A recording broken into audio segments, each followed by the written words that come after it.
cualquier comunicación que quiera poner, si quiere poner su teléfono, correo electrónico, para nosotros poder comunicarnos con ustedes.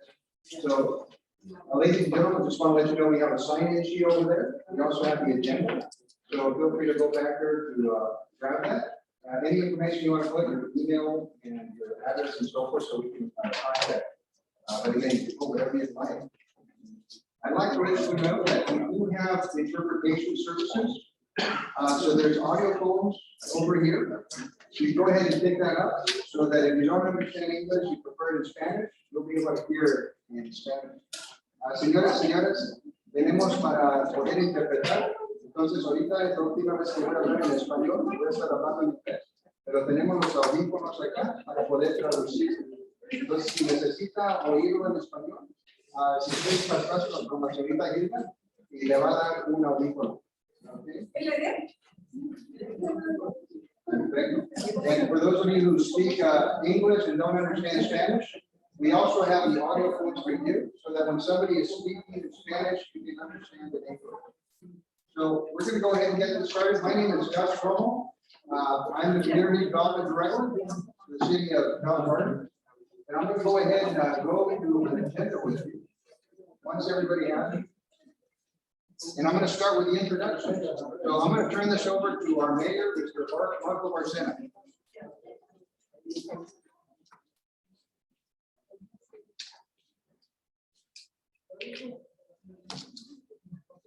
Hello, everyone. My name is Marco Barcena. I am the mayor of the city of Gardens. I'm only speaking in English just because we do have a system right now where we're going to have the translation go through the headphones. Just a quick note. Una nota muy rápida para las personas que hablan español. Si por cualquier razón se deja de oír su audífono, chequen el canal de los audífonos, que sea el canal número 1, porque puede ser esa la razón que no funciona el audífono. ¿Okay? Es el canal número 1 en su teléfono, en su audífono. So again, thank you everyone for making time to be here today and attend this very, very important meeting in which we're going to be sharing a lot of knowledge about rent control and maybe coming out brainstorming with ways in which we can improve the rent control that's already enacted by the state. Maybe we want to have our own. And that's the whole for this particular meeting. We are going to be learning from professionals. We are going to be sharing each other's stories. It's very important that we all know about our neighbors' quality of life and how it's impacting them, because we are all going to be part of this. And there will be more workshops coming up, and you guys are definitely welcome and encouraged to attend the workshops. So a big thing about this committee is that we try to really diversify the committee. We try to make it more balanced, so we included more residents in the committee compared to what it used to be. So we're very happy about that.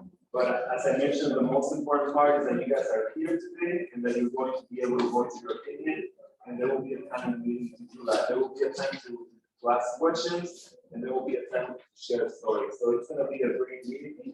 Again, thank you. My name is Marco Barcena, alcalde, mayor of the city of Gardens, and I appreciate you guys being here.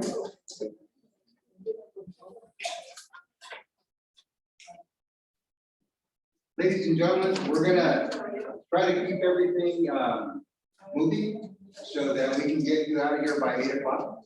We know it's a cold night, and I see that you all wore your winter attire, so that's wonderful. We have our panelists up here, and we also have our Rent Control Ad Hoc Committee up here. We have a total of 7 members that have been meeting over the last year or so. There's been concern about the state's rent control law, whether it's enough for the cities. We are grateful that the state adopted rent control and that there is a gap. However, we do understand that there's other provisions that might be missing. So we have been meeting, we have been sharing those provisions. We have been identifying whether we want to consider a rent control ordinance in the city of Gardens or not, or whether we want to take certain provisions that have already been applied by the state of California and leave those out. Our committee has met and has gone over those. We also have our panelists up here. I'm going to go ahead and introduce them. They are the experts who have been working on this. But before I do this, I'm going to go ahead and also have an introduction to each of our ad hoc committee members. Here, besides our mayor, who's part of our ad hoc committee, we also have Alejandra Cortez, who couldn't be with us tonight. But we also have Mr. Don Jervis. He's our real estate representative. And we have Ms. Jasmine Gonzalez, who is our nonprofit representative, and Ms. Emily Nava, who is our tenant representative, and Ms. Lucia Velos, who's also a tenant representative. We also have another landlord representative who is not here at the moment, but may come by later. So with that in mind, I'd like to let you know the agenda that you have before you. The way it's formatted is we're going to go ahead and give you the background of how we got here, the purpose for this workshop. And then we'll identify the workshop format, how we're going to go through this. We're going to start off as identifying the tenant protections that have been presented. There have been a total of 32 provisions that are presented to be part of a rent control ordinance, or what we also will call a tenant protection ordinance. Out of those 32 items, the ad hoc committee has been reviewing the major ones that we feel are needed for a rent control ordinance if the city council decides to move forward with it. So those are the ones that we're going to be discussing tonight. But in the back of the room, you have a copy of them. So if you want to look at them while we're doing the presentation, they're both English and Spanish. Okay, so you can go through them together with us. And also, for those of you who came in a little bit later, we ask that you sign in back there, so that we have your contact information. Once the tenant protection presentation takes place, we are going to ask our panelists to give us their feedback, okay? Give us their insight on what they believe rent control is, and when it's needed and when it's not. And then we'll open it up to public comments and questions. We ask you to come up here because this is where the microphone is, so that we're able to hear you and the panelists can hear you clearly as well. Once your comments and questions are done, we're going to present a short video. It's a 10-minute video on eviction protections. This is something that we pulled from YouTube that we feel is very important, especially for some of the things that are going on right now with tenant evictions, ever since the eviction moratorium ended on September 30th. And then once that video is over, we'd like for you to give us, if anybody has public testimony of the situation that you're going through right now, we would love to hear that testimony. We just ask that you keep it brief so that everybody has an opportunity to present their story.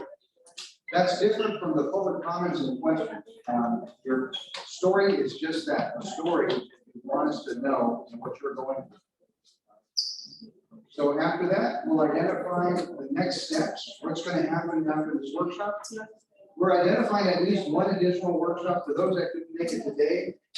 We're looking at possibly end of January or February so that we have enough time to notify everybody. We want all residents to have the opportunity to attend. And then after that, we'll adjourn the meeting. And one thing I need to apologize.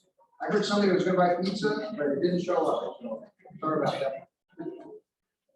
So I'm going to go ahead and get started with introduction to the people that you see up here. First is our city attorney, Mr. Alex Lemieux. Panel, can everybody hear me okay? Loud and clear. You know, and before I do that, I did get a text. I want to let you know that also with us tonight is our Councilwoman Lisette Flores.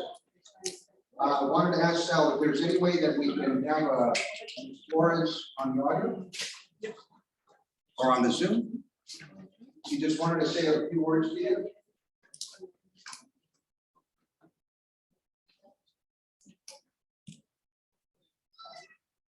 I think she's part of the attendance. That's right. Yes.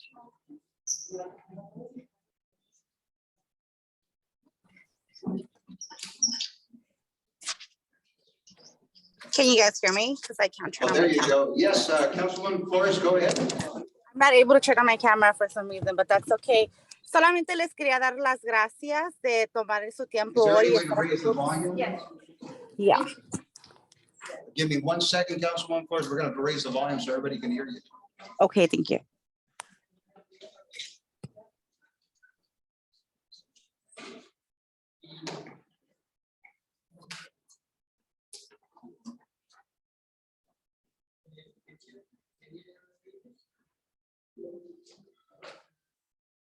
Okay, go ahead and try now. Okay. Hola, buenas noches. Solamente les quería dar las gracias de poder acompañarnos hoy. Como ustedes saben, esto es un... ¿No se oye? ¿No se oye? Are you able to translate? Yes. I'm speaking Spanish.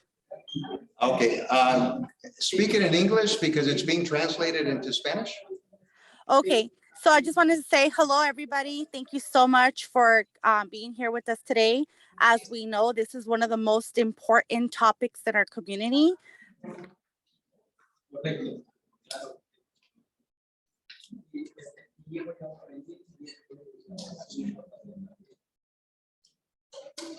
I'm sorry, Councilwoman Flores, go ahead.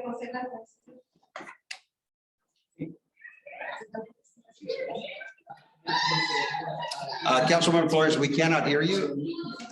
Are you still there? No.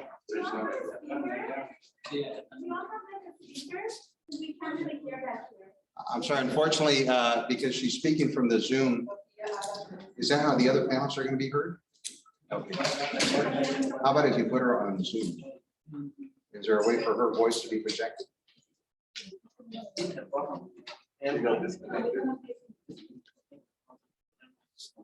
Oh, it's a problem with her.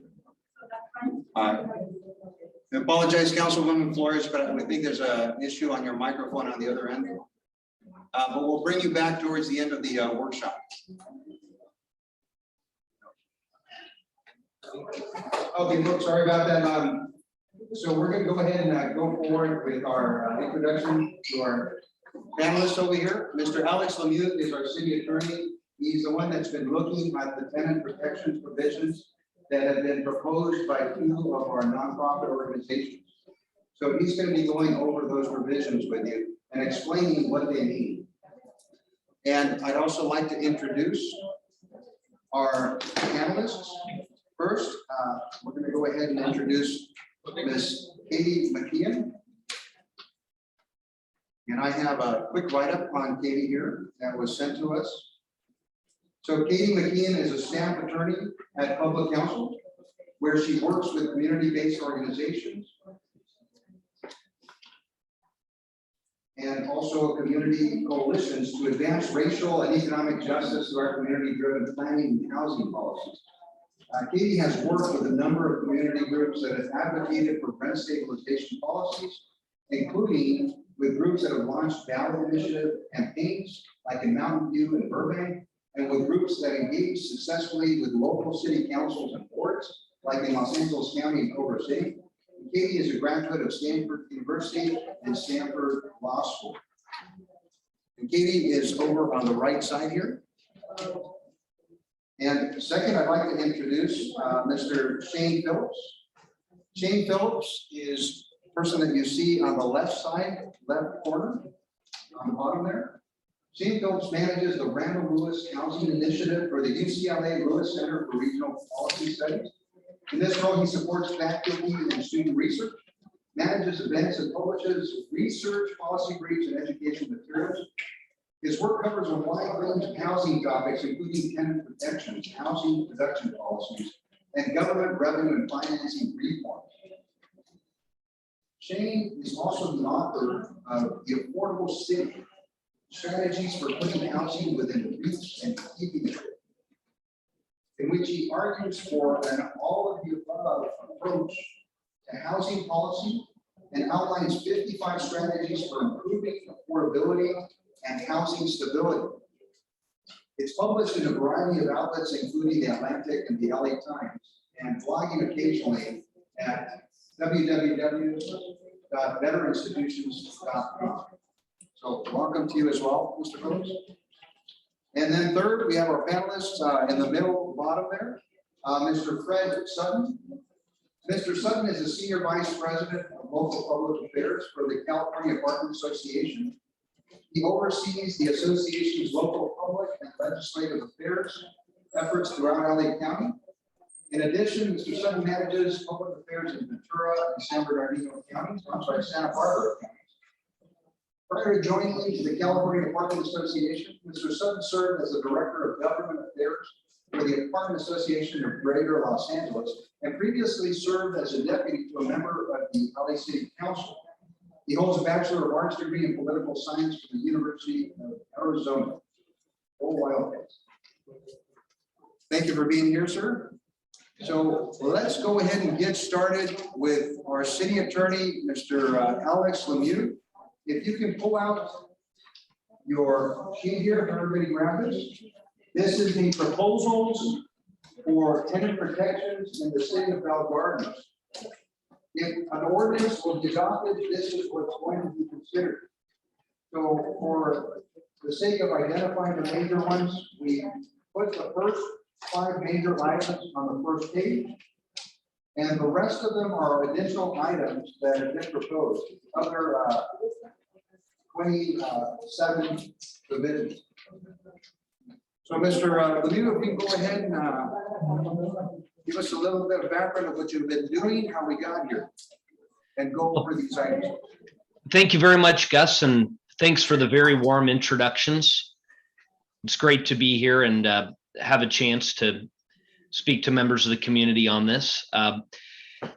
As Gus said, we've received a large number of proposals, and they run the gamut from measures that will increase penalties for bad acts to. If you can hold on 1 second, Alex. Sure. Having trouble.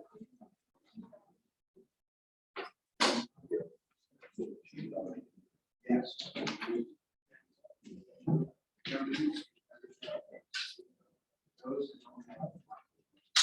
I would say if anybody does not have audio phones on there, if you can move up. Those are the audio phones are going to be able to hear.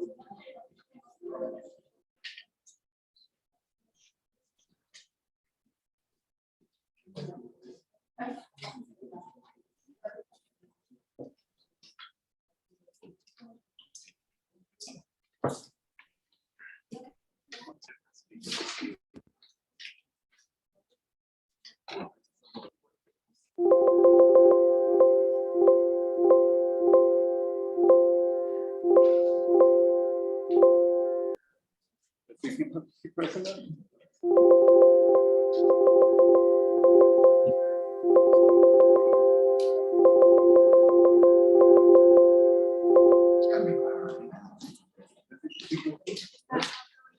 You want to press that?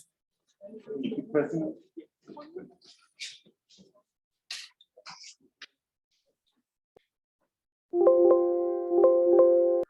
There we go.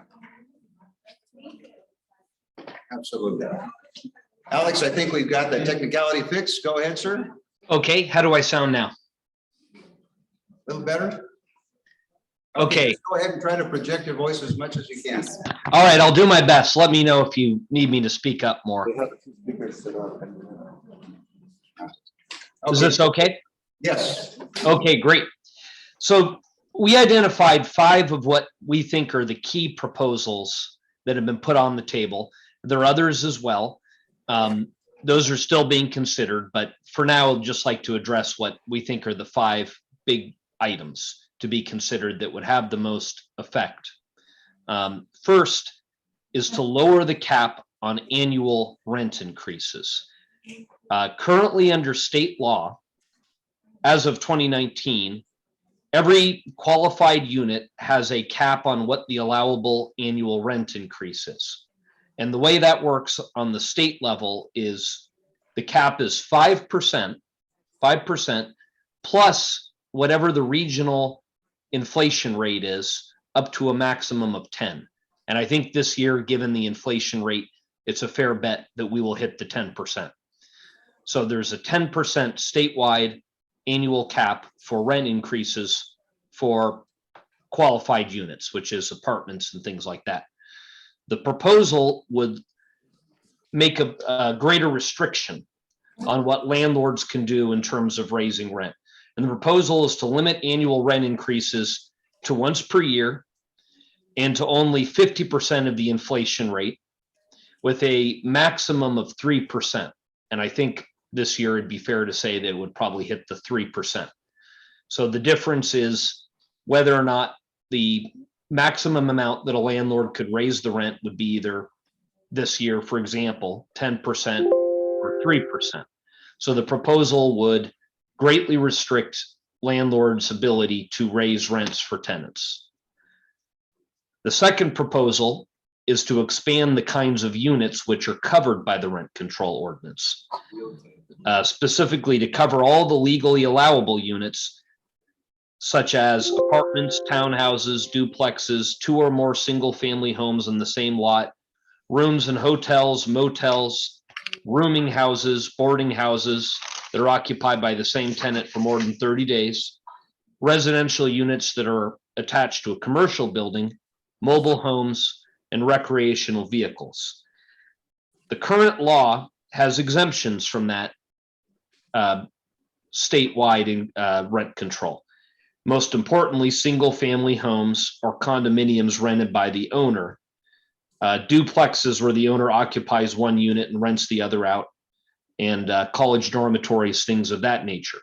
So the second proposal would expand the types of units that are covered to include these other types of units, such as single-family homes. So that's the first two. The third is to establish a rent board. And this rent board proposal is to implement the rent control ordinance and announce the annual allowable rent increases to landlords. The proposal that's been made is that this rent board should consist of 5 members and should be representative of the city's demographics along the lines of gender, race, immigration status, income, tenant to landlord ratio, and spoken language. Under the proposal is that the rent board officials should serve for 2-year terms and be able to run for re-election. Responsibilities would include disseminating know your rights materials in the languages commonly spoken by tenants, and require landlords to provide these materials at lease up when issuing a rent increase and if issuing a notice of eviction. Currently, there is not a rent board for the city of Bell Gardens, so this would be creating a new agency. The fourth recommendation is to limit the grounds for eviction. The proposal is to limit the allowable at-fault evictions to the following grounds, and there are 5 of them. First, failure to pay rent within 3 days of receiving written notice from the landlord demanding payment. 2, material breach of the rental agreement if the tenant has not fixed the problem within 10 days of receiving notice from the landlord. Third, failure to provide the landlord reasonable access to the rental unit. Fourth, creating a substantial nuisance or using the rental unit for an illegal purpose. Fifth, failure to move out of the rental unit as required by an approved relocation application if the household is above income limits in government regulated units. The fifth major proposal that we've identified is to prevent no-fault evictions for households with school-age children or school staff during the school year. In other words, in order to prevent disruption of the school year. So of the many proposals, these 5 are the ones which we have identified as the most important. And just to recap it, it is 1, lower the cap on annual rent increases. 2, expand the kinds of units that are covered. 3, establish a rent board. 4, restrict the grounds for eviction. And 5, restrict eviction of teachers and parents of school-age children. And again, there are other proposals that we can discuss, but those are the major ones, so we can start with those. Thank you, guys. Thank you very much, Alex. So folks, what we'd like to do now is we'd like to go over those 5 provisions with our panelists, who are experts in the field. So we're going to give each panelist an opportunity to respond to these provisions, give you their thoughts based again on their knowledge of rent control. So we're going to go ahead and start off with Ms. Katie Mckeon, staff attorney at Public Counsel. Katie? Hi there. Thank you so much for having me today. Can you hear me? Yes. Great.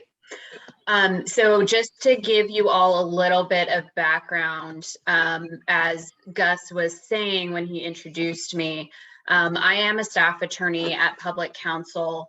Public Counsel is a legal aid organization based in the city of LA, but we work with community groups all across LA County and throughout the state to support tenants and housing justice. So I have worked with many different community groups and communities throughout LA County, in diverse communities everywhere from Culver City to Inglewood to Burbank and Pasadena. So I'm really excited to be here to talk to you all in Bell Gardens about rent control. I'm happy to kind of take questions that folks have about the different proposed policies. But I just want to say that, housing instability here in LA County and in California is a huge issue.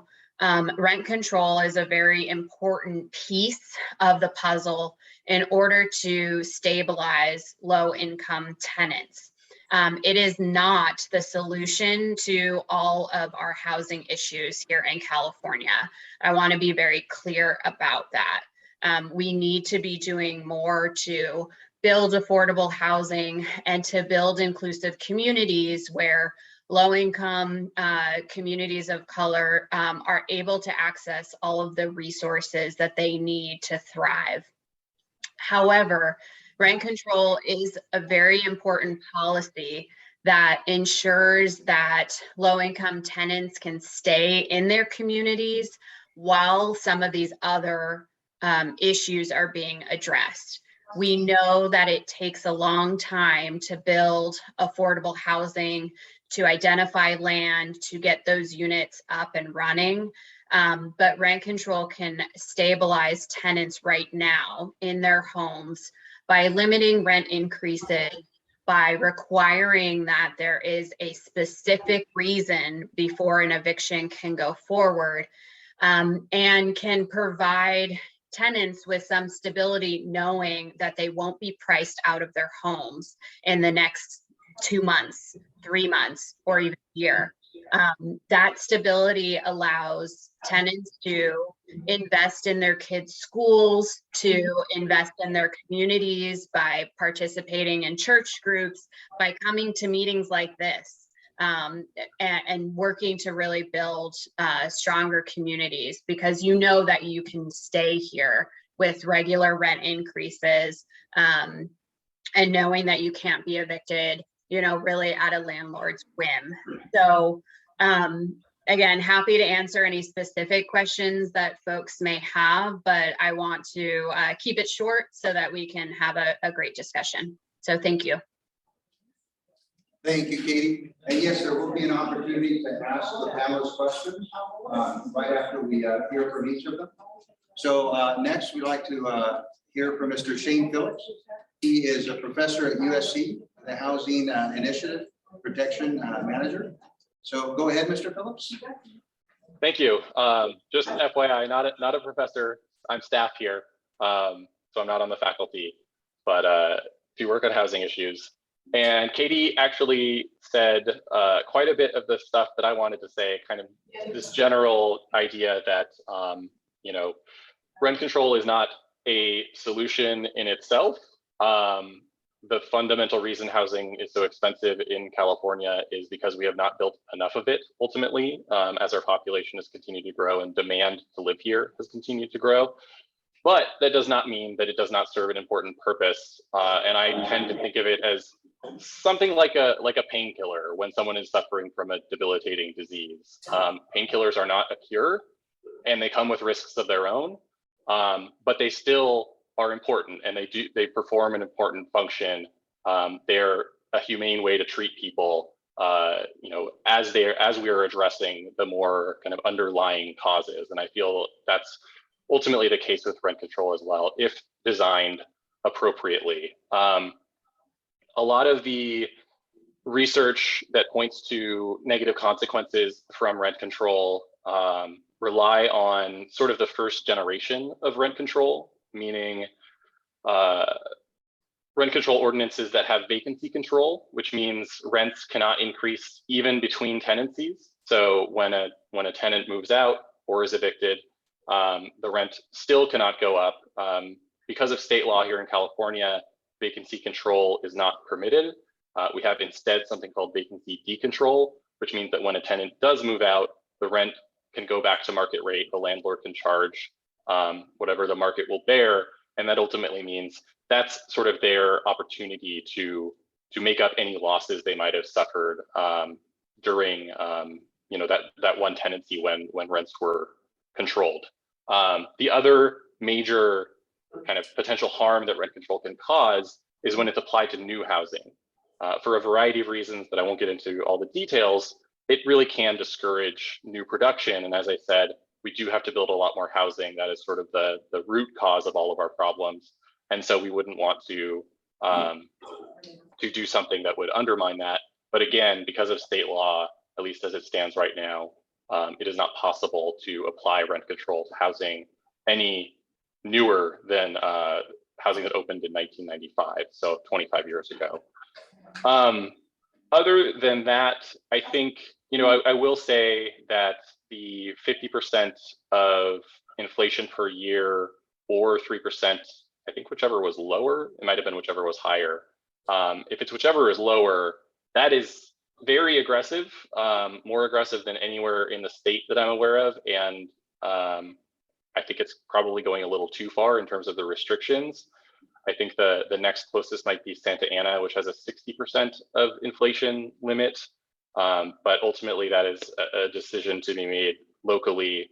I think it does increase the odds. I think you're likely to face a lawsuit from landlords one way or the other, and you'll just have to bear with that.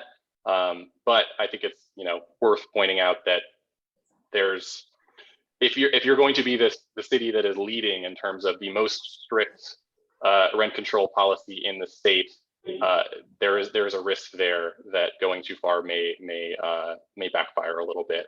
But other than that, I think I'm in a similar position to Katie. I'm happy to answer questions and kind of see what comes up rather than give you a whole long spiel here now. Thank you. Thank you, Shane. And now we'll go ahead and go to Mr. Fred Sutton with the California Apartment Association. Fred? Thank you for having me. I guess I'll be the lone dissent voice in the group here. Look, I understand there's a lot of passion on both sides of this, but these these policies that you're considering can have basically irreversible damage to the affordability in this city. The city already has rent control, as mentioned earlier, through AB 1482. It has rent control and it has just cause provisions. You know, people can't face 100% rent increases, and you can't be evicted without cause. We all believe in tenant protections. Everyone does. It really is the details of what tenant protections means. In this sense, we're talking about stricter rent controls, which are not a new concept. They've been around for decades, and no one will deny that there is going to be a benefit for those that would receive this rent control benefit, those that are existing. But for every single person that comes after those that would get something like this, it will become increasingly more unaffordable. And what we are continuing to see now and hear is that rent control just hasn't been done right before. It needs to have all these other policies that go along with it, such as production, which I think we will all agree on, that the city needs to produce housing if it is experiencing affordability issues. I did look at the SCAG reports prior to this call, and I believe there's been less than 150 units built in this city for the last 10 years. from my understanding, or permitted at least. So the city has not been moving forward to actually accommodate those that want to live here.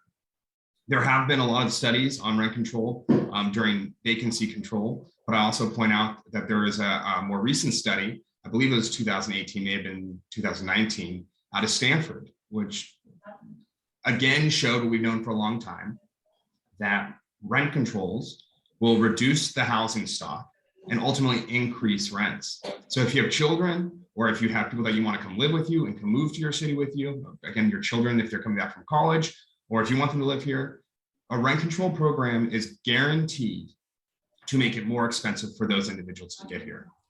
And when we hear about production, absolutely, the city needs to produce. We've heard those same things in cities that have had rent control forever: San Francisco, Los Angeles, Santa Monica, West Hollywood. They've been saying the same things for years and years and years, and they're the most unaffordable cities, among the most unaffordable cities in the nation. And once the regulation comes in, it's ever growing. There are more regulations, and more regulations. So an average individual, it becomes incredibly difficult for them to operate under these environments. I will just touch briefly before I move on and take some questions. The 50% CPI or 3% maximum cap is what I heard. Right now, CPI is going through the roof. I believe it's 5.5% right now, I think, maybe a little bit lower. You were essentially saying that those that provide the service of housing cannot keep up with even the costs of inflation. They need to be able to update their units. I mean, everything in these buildings and the service of housing requires significant amounts of labor and is already a very heavily regulated business. So we want to make it harder for individuals to operate housing, make it harder on independent rental owners through ever-growing bureaucracy, and put forward a proven through decades of research failure. Stricter rent control is what the city would want to look at. But if you want to make the city more affordable and ensure that you have a healthy housing stock, you want to continue to remain and work in the confines of AB 1482, which was specifically designed as a compromise to add more regulation to the housing market while also trying to protect some of the market forces to make sure that investment is taking place. So greatly appreciate everyone's time. I look forward to a robust discussion. Again, understand there's a lot of passions on both sides. And I hope that there are more workshops like this with other individuals and their backgrounds to be able to lend their expertise. So I appreciate being here. Thank you, Mr. Sutton. Appreciate all of your comments. So now we're going to go ahead and open it up to the public for your comments and your questions. Keep in mind, this is not a time to give us your public testimony, but just to ask questions or provide comments on what has been said so far. We do have about 12 on the chat right now. First, we're going to go ahead and open up to the public who's here. So keep in mind, because there's so many of us that might want to ask questions, we need to be brief. So we're going to be giving you a 3-minute time limit. So feel free to come on. Who is first? Yeah? Come on up. You will have to come up here to the microphone so they can hear you. Recording.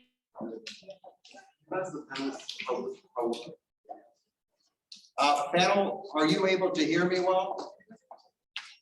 Yes, okay, thank you. Right here. Buenas tardes. Tengo una pregunta. Tengo viviendo 7 años más o menos en mi domicilio y tiene como 3 meses que me acaban de decir que tengo que salirme, no tengo contrato, no me dieron tiempo para bueno, sí me dieron 3 meses para salirme, pero no sé si me tienen que dar como sin pagar o me tienen que dar un tiempo para, no sé, necesito que me expliquen. Está bien que nada más así a los 3 meses me tengo que salir. Gracias.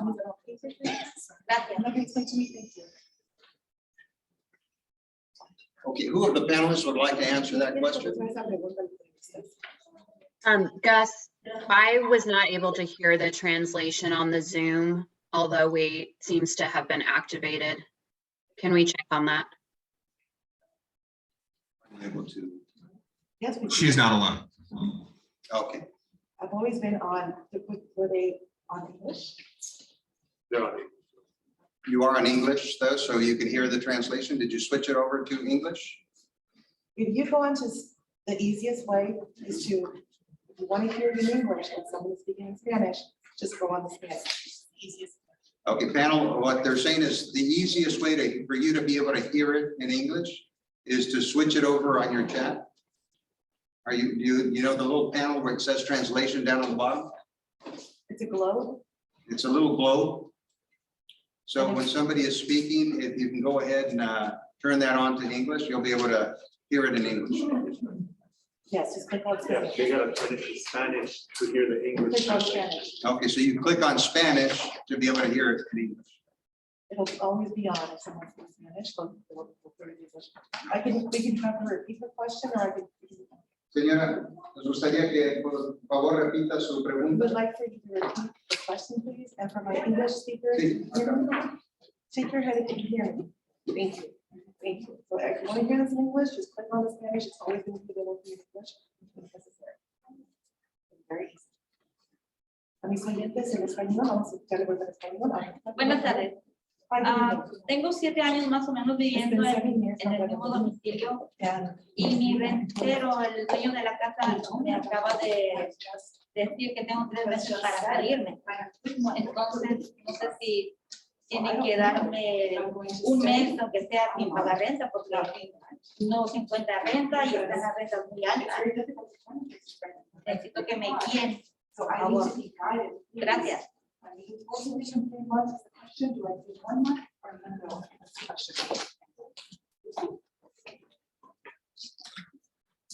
Katie, if you can go ahead and Si alguien puede, por favor. continue with answering your question. La pregunta de señorita. Sorry, Gus, was that directed to me? Yes. Sí. Yes. I want to be very clear that I cannot provide legal advice to anybody who has specific concerns. I will say that if you are experiencing an eviction, you're provided with notice, like the questioner just did. I really encourage you to go to stayhousedla.org. That is a service that has been set up by LA County to provide eviction services, legal resources, as well as information about your rights to tenants living throughout LA County. So that is a place where you can talk to an attorney to ask specific questions about your specific situation. But I do want to say, kind of bringing it back to rent control and eviction protections. So there's been some conversation about how there is state law that does provide some protections to some tenants living in some rental units. The state law that was recently passed, the Tenant Protection Act, only provides what I call anti-rent gouging protections and some eviction protections to some tenants. I call it an anti-rent gouging protection because, as many of you know, and as I know, an 8% rent increase is not rent control. That is much too high for many tenants, especially low-income tenants, to afford year to year. And so that is why I refer to it as simply a mechanism to try to prevent really egregious rent increases from moving forward. But in terms of eviction protections, those can be provided by the city to all tenants, regardless of what type of rental units they live in. There is no state restriction on providing those eviction protections to tenants.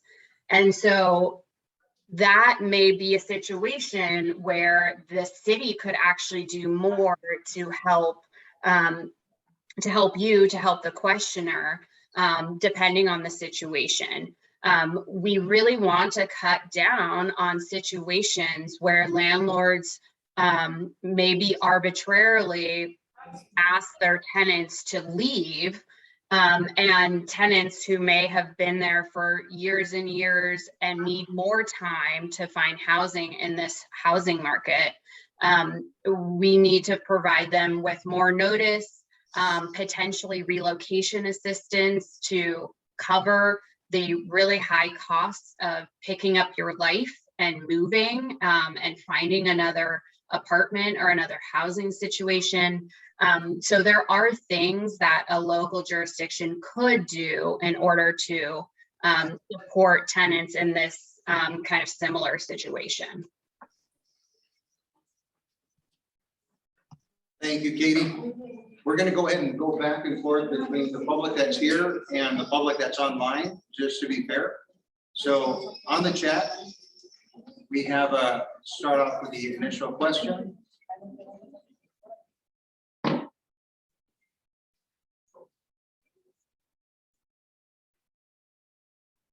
Okay, I'm going to go ahead and get to pass up the technical questions.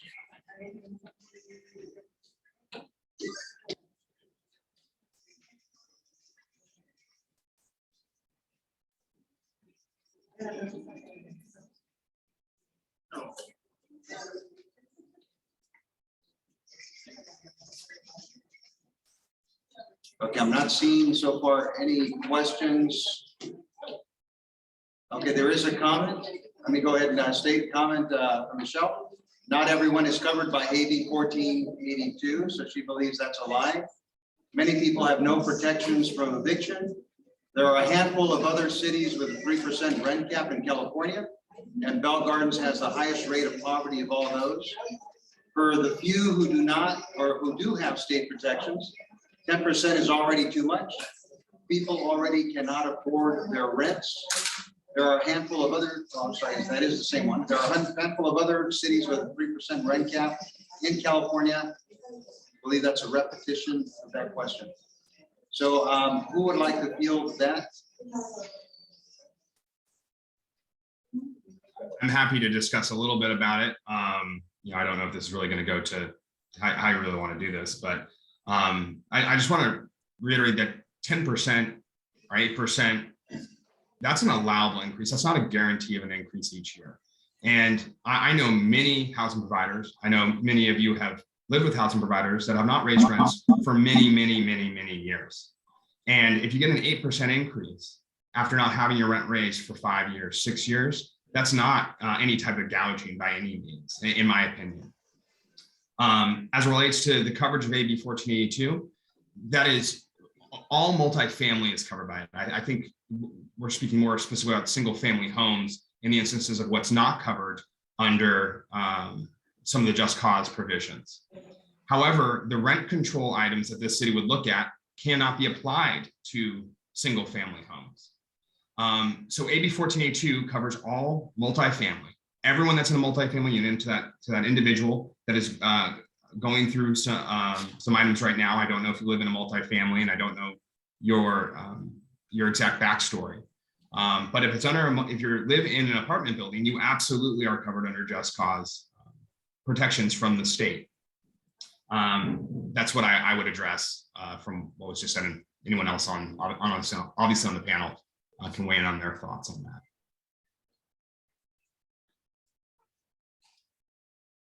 Okay, and we're going to go ahead and ask the public here. Anyone else would like to come up? No?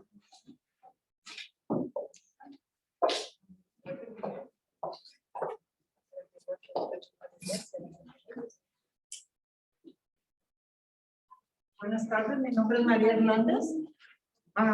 Me pregunté, yo vivo en el 67, 50, en el 67, 67 areas in apartment city.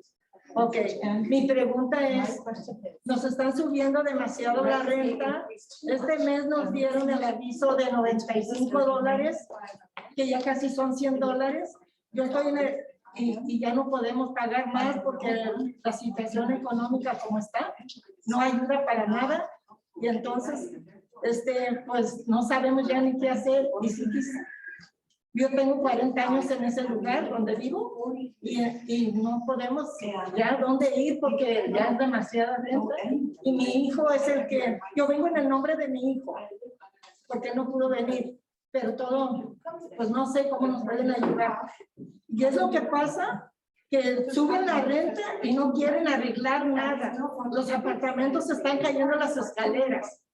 Quisiera que mandaran a ver, que fueran aquí, yo vivo en la Albina, para que vieran cómo están las escaleras. Y eso es un peligro para mí, porque cuando yo subo se caen los pedazos, ahí están. Entonces, es mi pregunta lo que yo le estaba platicando aquí al mayor. Entonces, no es justo, ¿verdad? ¿Está bien? Disculpe y muchas gracias. Gracias. So, for fairness of the speakers, Mr. Phillips, you haven't answered a question. Would you like to take this one?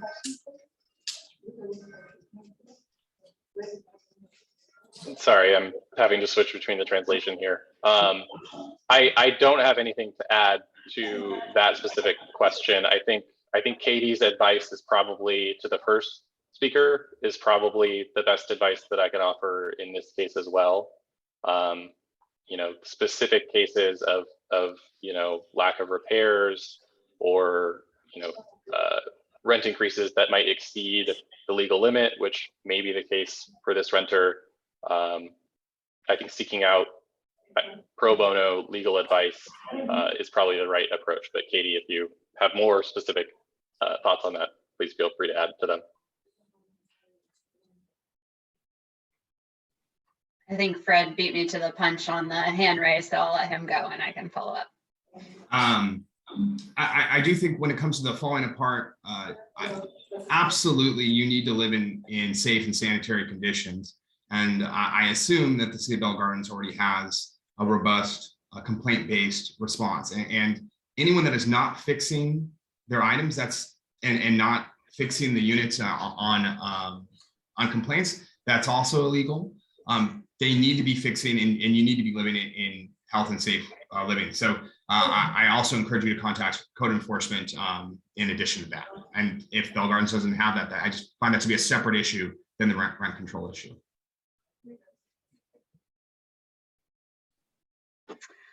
Yeah, I mean, I agree with the start of Fred's comment, but not necessarily the end of it. I think that rent control is a really important first protection when it comes to dealing with issues of habitability.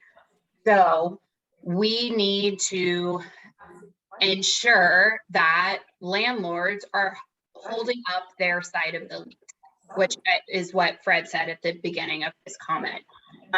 We talk a lot. I think there's a lot of conversation about tenants violating their lease. There's less talk about landlords violating the lease. When a landlord provides housing, they are entering into a contract to provide tenants with safe, habitable, healthy housing. But too frequently, we see that not happening. And we see tenants who are afraid to call code enforcement or to call the city to address those issues because of the fear of getting evicted and or of getting large rent increases in retaliation of that attempt to uphold their side of the lease. So it's my experience that providing these tenant protections allow a tenant to actually exercise their rights even more by feeling comfortable to report these habitability issues, because it is not good to be living in housing where the stairs are falling down, where there might be leaks in the roof, where there's mold, where there are things that can really harm a tenant's health. But I totally understand a tenant wanting to stay in that housing anyways, because not having any roof over your head could be even more damaging to a tenant's health than dealing with an inhabitable housing situation. And so it's my opinion that rent control actually levels the playing field and allows tenants to really hold bad landlords accountable and ensures that good landlords can continue to provide the good housing that they already are. If I can just add really quickly, I do think it's important to, for existing tenant protections and code enforcement and so forth, as well as if you adopt a rent control ordinance, that as well, to have a really strong enforcement arm tied to all of this. I think a lot of times we spend so much effort debating exactly what policies we should adopt, what protections should be adopted, what the design of those policies should look like.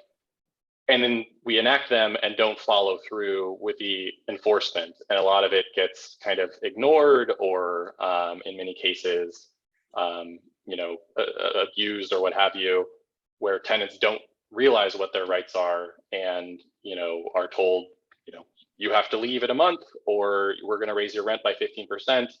And the consequences, the hope sometimes is that the tenant will not know their rights and just comply. And so having that city side really enforcing these things and watching over things is really important. And there is a cost associated with that for sure. But I do think it's an important thing that is often overlooked.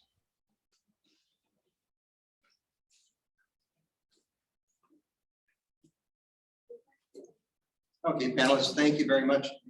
I'd like to remind everybody that this is a tenant workshop. It's both for tenants and landlords. So we want to make sure that the comments that are given are respectful towards the panelists as well as yourself. So I'm going to go ahead and continue taking questions. So I think this gentleman had a friend, and then we'll go with you. So go ahead, sir.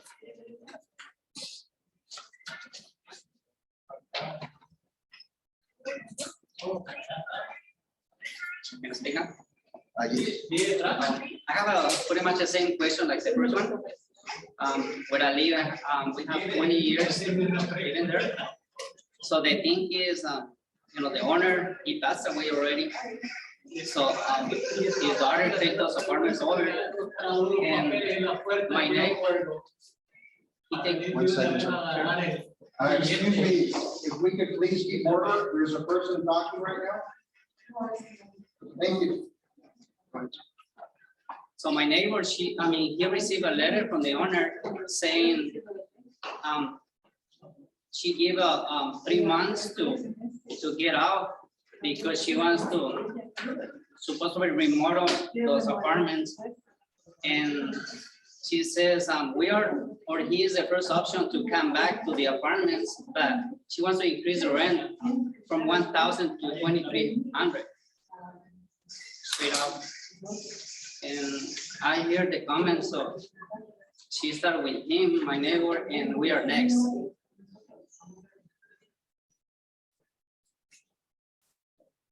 Thank you, sir.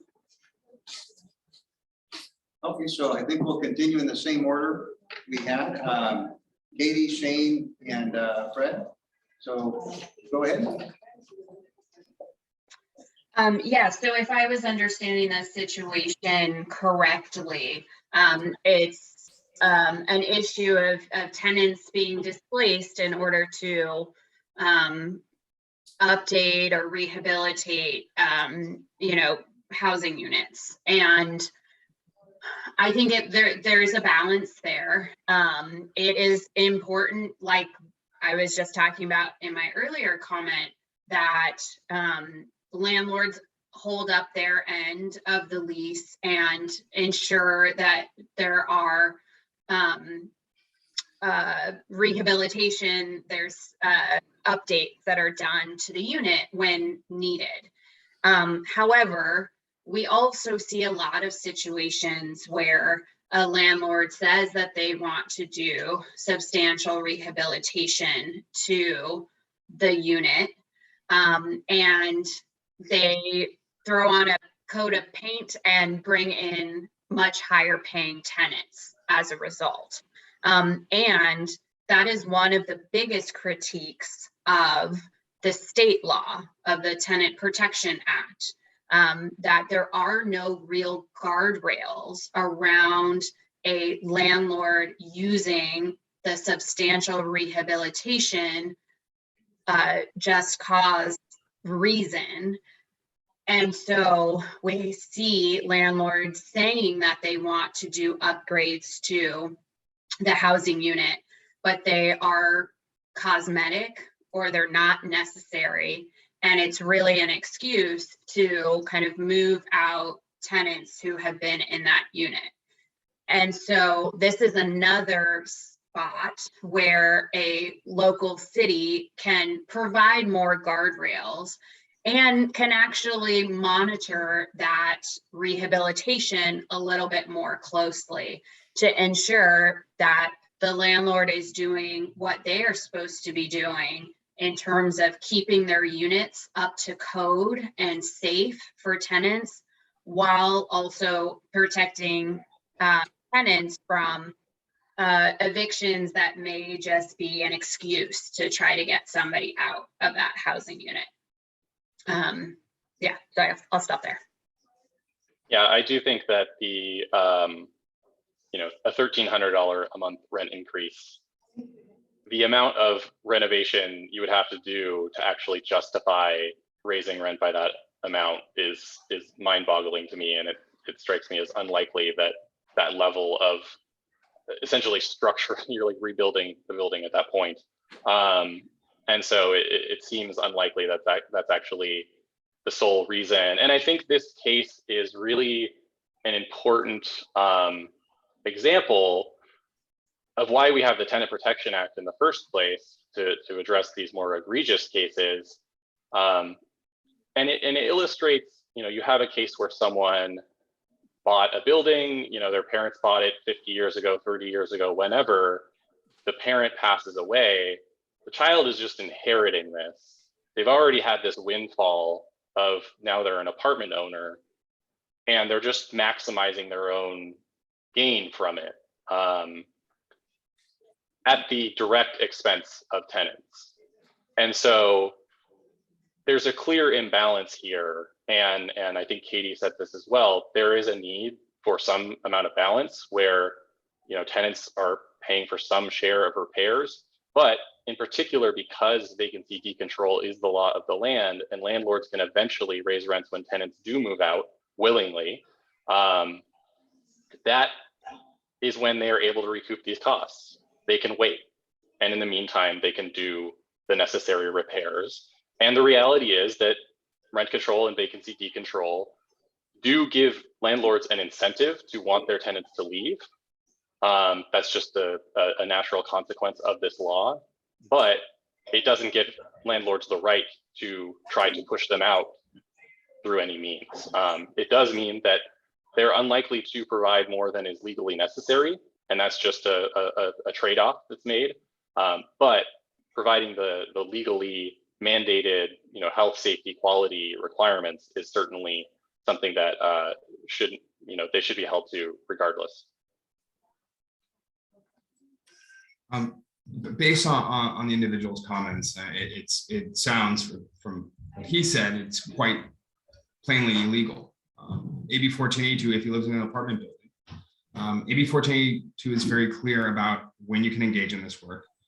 Cosmetics in an apartment, putting in a new carpet, new paint, that's illegal, and you absolutely should seek counsel if that's the case. And same with the rent increase, absolutely seek counsel, because that is already presently illegal. What I'm hearing here and kind of getting back is that there may be an extreme lack of proactive education to the residents on what their rights are in the city. From the apartment association, we are always out there educating landlords on their roles and responsibilities.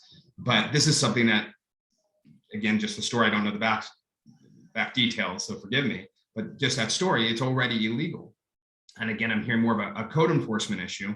And I know we're talking about these broader policy discussions that I think should be separated rent control from some of the items that he may be facing that's already illegal. I will touch briefly on this because basically substantial rehab has come up. Bell Gardens, the housing stock, over 70% of it was built before 1970. The city has very, very old housing stock.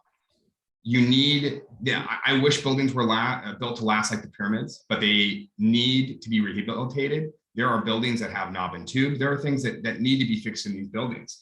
And many times individuals can stay in the unit when that's taking place. Often it's very invasive work and really can differ from different properties on how they were built and what goes into them. It wasn't a loophole in state law. It was specifically to encourage rehabilitation of older housing stock. The main issue that Bell Gardens faces, though, is not having enough new housing to help increase supply, to help alleviate a lot of the issues we're hearing in regards to rent increases. I will leave it at that. Thank you.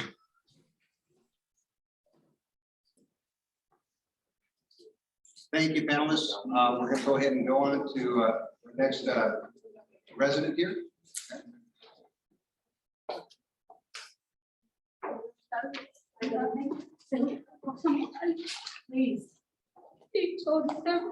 Señora, si puede hablar más alto. Estoy desalojada del dueño, pero yo apliqué para lo de la renta y él no me quiere aceptar. Ya tiene como 5 meses y él no quiere aceptar la ayuda de la renta, no sé. No me quiere aceptar y a mis hijos acusados por la que cuida ahí diciéndole muchas cosas. Ya hemos ido a corte, mis hijos están también ayudados. No sé qué puedo hacer. I don't know what I can do. In terms of the question is, I've applied for a rescue program. I'm not able to qualify. I don't know why I'm not able to qualify, but I should be qualified. If it comes out, help me with this. I need help with the rental assistance program.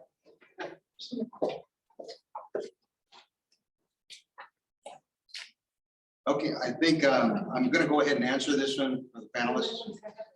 What we're finding here in the city of Bell Gardens is that there are a lot of landlords that are doing things, from what we hear from the residents, that are going against AB 1482. However, the problem is when we try to give them eviction defense, trying to find somebody that will represent them. We know that the city has received monies, both year 1 and year 2, from the permanent housing PHLA program. And ultimately, the state and the county have still not released that money.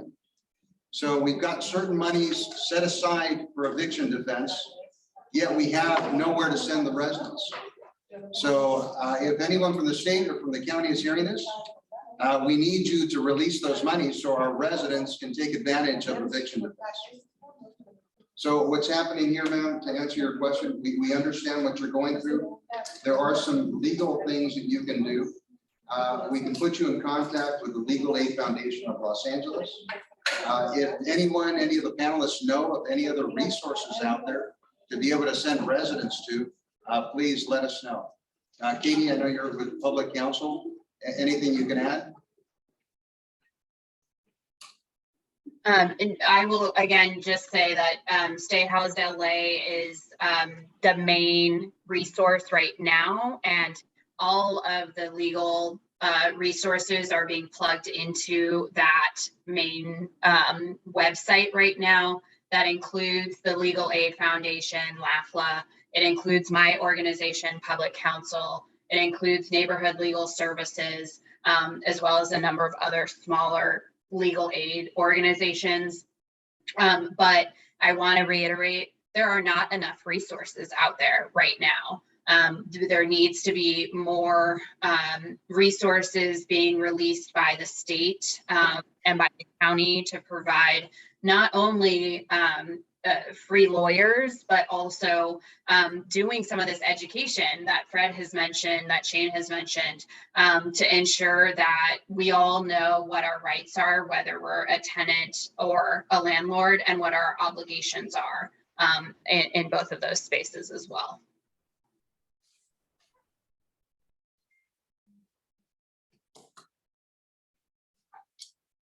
Thank you very much, Katie.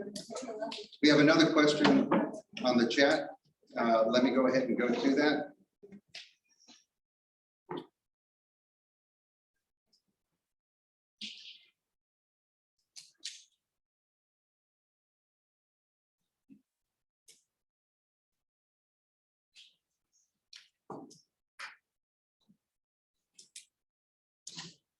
Steve, I think I need your help.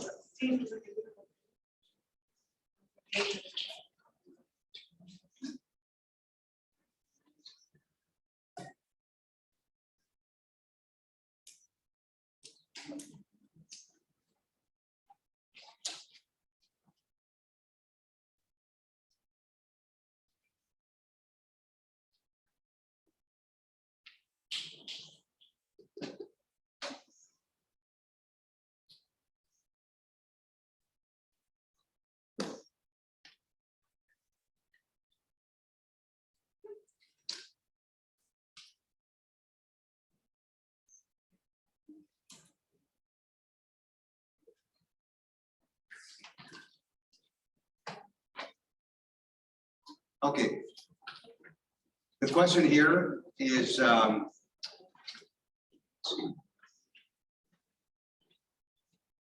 this resident is asking if there's a possibility for more information, again, for legal aid, more information for tenants and property owners. In other words, prevent property owners from evicting.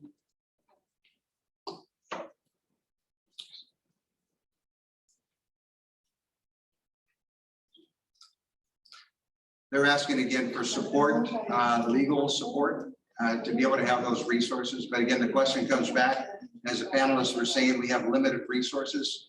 So in order to be able to help our residents, we really need to get them the legal or the legal aid ultimately.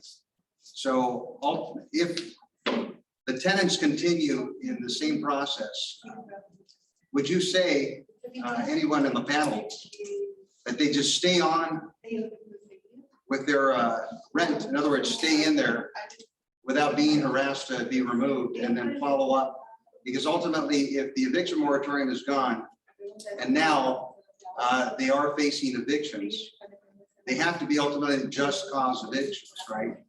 And with the city of Bell Gardens looking at a rent control ordinance, that is one of the topics that's been brought up. If we have a rent control committee, for instance, or board, would we be looking at those issues? When somebody from the community comes up to the city, that I believe would be an additional resources for the city to be able to say, is this just eviction, or does the rent control board even get involved in that? So I'd like to ask that question. Who would like to answer? I can start with that. First, I just wanted to make a global point that I often make when talking to workshops like this. If you as a tenant are being harassed or retaliated against by your landlord, please do not leave your housing unit unless absolutely necessary. You cannot be evicted from your housing unless a court orders you to do so. There is no other way that a landlord can legally evict you. And so despite what is perhaps said to you, texted to you, left on your voicemail, you should not leave your housing unit unless a court actually orders you to do so, because that is the only time that it's actually a legal eviction. In terms of the question about rent control boards, there's a lot of latitude or a lot of decisions that the city needs to make in terms of what is that rent control board actually going to do? What purpose are they going to serve? I think one of their main missions is to do a lot of this education that we're talking about, to help tenants and landlords understand their rights and obligations when it comes to housing. A rent board can also hear petitions or requests from either tenants or landlords. And from the landlord side, it's usually a request for a rent increase above whatever the allowable rent is. There are situations where, because of the limit on how much the rent can increase year to year, a landlord may actually be losing money on the housing. They may actually be paying more than what they are making in rent. Frankly, it's not very common, but there has to be a way for a landlord to actually request for a larger rent increase. And that is something that the rent board can do and can hear that request.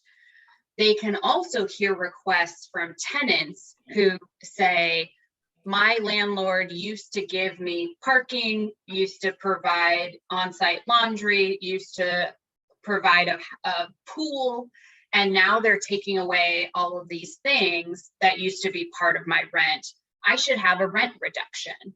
And so the board could also hear those types of requests from tenants. And then, a rent board can do a whole lot of other things within certain legal parameters. They cannot replace a court in an eviction case. So they can't say, landlord, you actually can't evict this person, because that's the role of a court. But a rent board can do some things like issue fines if a landlord doesn't register their unit if they're required to do so. They can also issue fines if they find a situation of retaliation or harassment.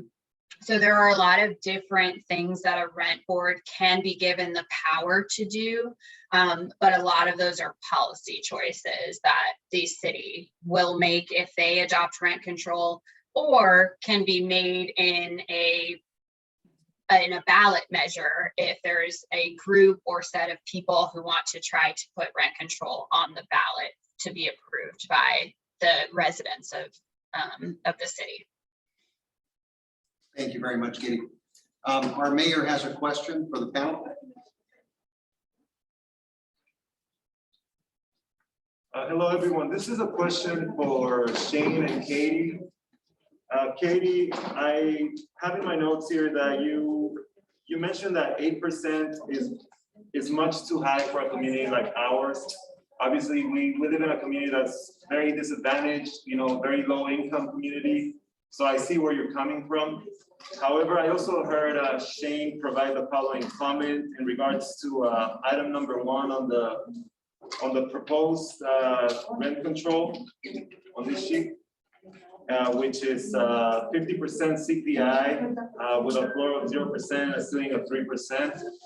So what that tells me is you guys have varying opinions there. It will be very important for me to kind of know what will be the sweet spot in your opinion. And I know that you don't know everything about our community, but if you guys can have a quick discussion and kind of exchange thoughts and ideas of what will be a good policy for a city of Bell Gardens, even though it will be a superficial opinion, we would really value that. Thank you. Yeah, this is a great question, and it's a tough question because I don't think there is a right answer to it one way or the other.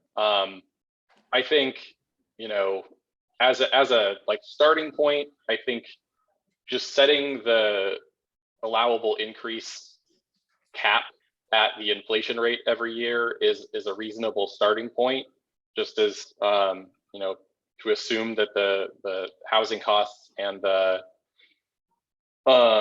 wages and so forth are going up in the same rate. Of course, we know over the past 20 years that in Los Angeles County, wages have not kept up with inflation, much less housing prices. And so I do think that's important to keep in mind.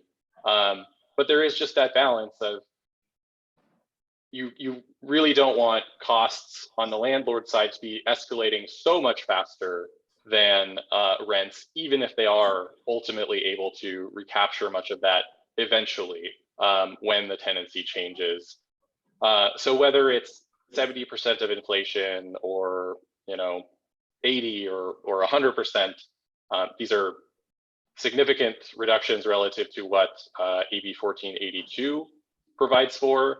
But I don't have like the right answer here, but curious Katie's thoughts. I think this is just kind of it's both a technical question and it's a values question, and that's why there's not really a clear right answer. Yeah, I mean, I would have put it as this is both a policy question and a legal question. And I will say that,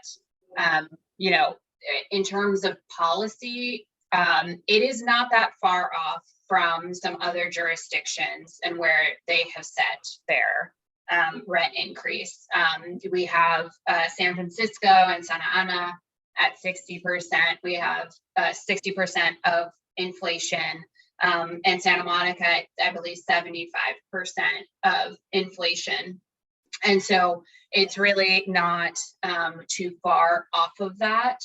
But I will say that the reason that what I was describing earlier about the rent board and their ability to hear rent increase petitions in the event that a landlord is actually losing money, that option is always available, whatever the cap is at. That provision constitutionally has to be a part of whatever rent control law is passed. And so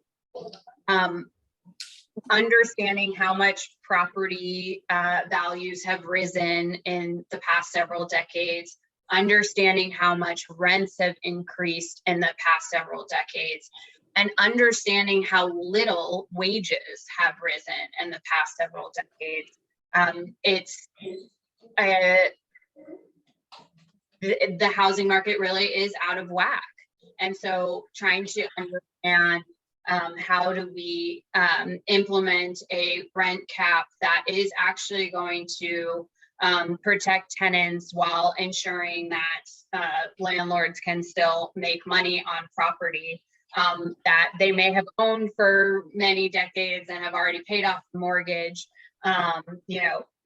Those are balances, but there is always going to be a safety valve for landlords who are not making a return on their investment. It's just constitutionally required. We can't do anything about that. I know it wasn't addressed to me, but given my role on this panel, I will jump in because I do obviously have a dissent, and I urge the ad hoc committee and the council members to do a lot more study beyond this group on this issue. A rent control program and a rent control board could cost the city millions of dollars. Every city that was just mentioned has rent control boards that are in the millions. Katie did point out that they can really only handle policy issues. They're not going to be involved in the legal issues. Again, most of what I've been hearing is people that have done things illegally. Rent control won't stop someone from doing something illegally. If they're going to do something illegally, they're doing something illegally. But if you put in a type of cap, such as those cities, Santa Monica, Los Angeles, which are not known for good housing programs, no one's holding up San Francisco as on the altar of affordability. I would also note that Baldwin Park, who started to experiment with this just a couple of years ago, just recently raised their cap because they were seeing issues. They're one of the only cities I've seen actually raise their cap, and I encourage you to go look at that. Implementing a stricter rent control. I mean, when you're asking what should our percentage be, I mean, people are picking this out of thin air. I mean, no economist will tell you that you can pick a number on that. I understand how it feels good, but in the long term, you are guaranteeing for those that want to come to this city, you will have a more unaffordable city and very likely of lesser quality housing stock. I'm not hearing anything about producing. I hear over and over again in all these discussions in the cities I'm in that we need to do protections and producing. The city has not produced any units really, from what I've seen from SCAG in the last 10 years. And so we're looking for a Band-Aid, and I think Shane put it as trying to apply Tylenol, but it's like, we're going to put on Tylenol, which will ultimately kill the patient. And no one is trying to solve the major issue in the room, which is you have to produce housing to bring affordability. This will feel good for those in the room. You'll have an immediate benefit, but your children will not, it'll become more expensive for your children and for those others that want to move to the city. It's been borne out in every rent controlled city that there is. You cannot move to San Francisco, and they've had a rent control program, 60% of CPI since the 70s. So I had to jump in there respectfully, Mayor, sorry. I do want to address this idea that, you know, cities that have rent control are unaffordable, because it's true, but it's important to consider the direction. Is it that rent control made these places unaffordable, or is it that they enacted rent control because they were unaffordable? And I think it's a little bit of both.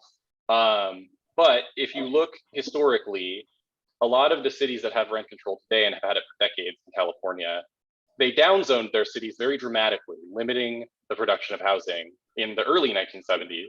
And then they enacted rent control 5 to 8 years later, after prices skyrocketed, both for that reason and various other reasons.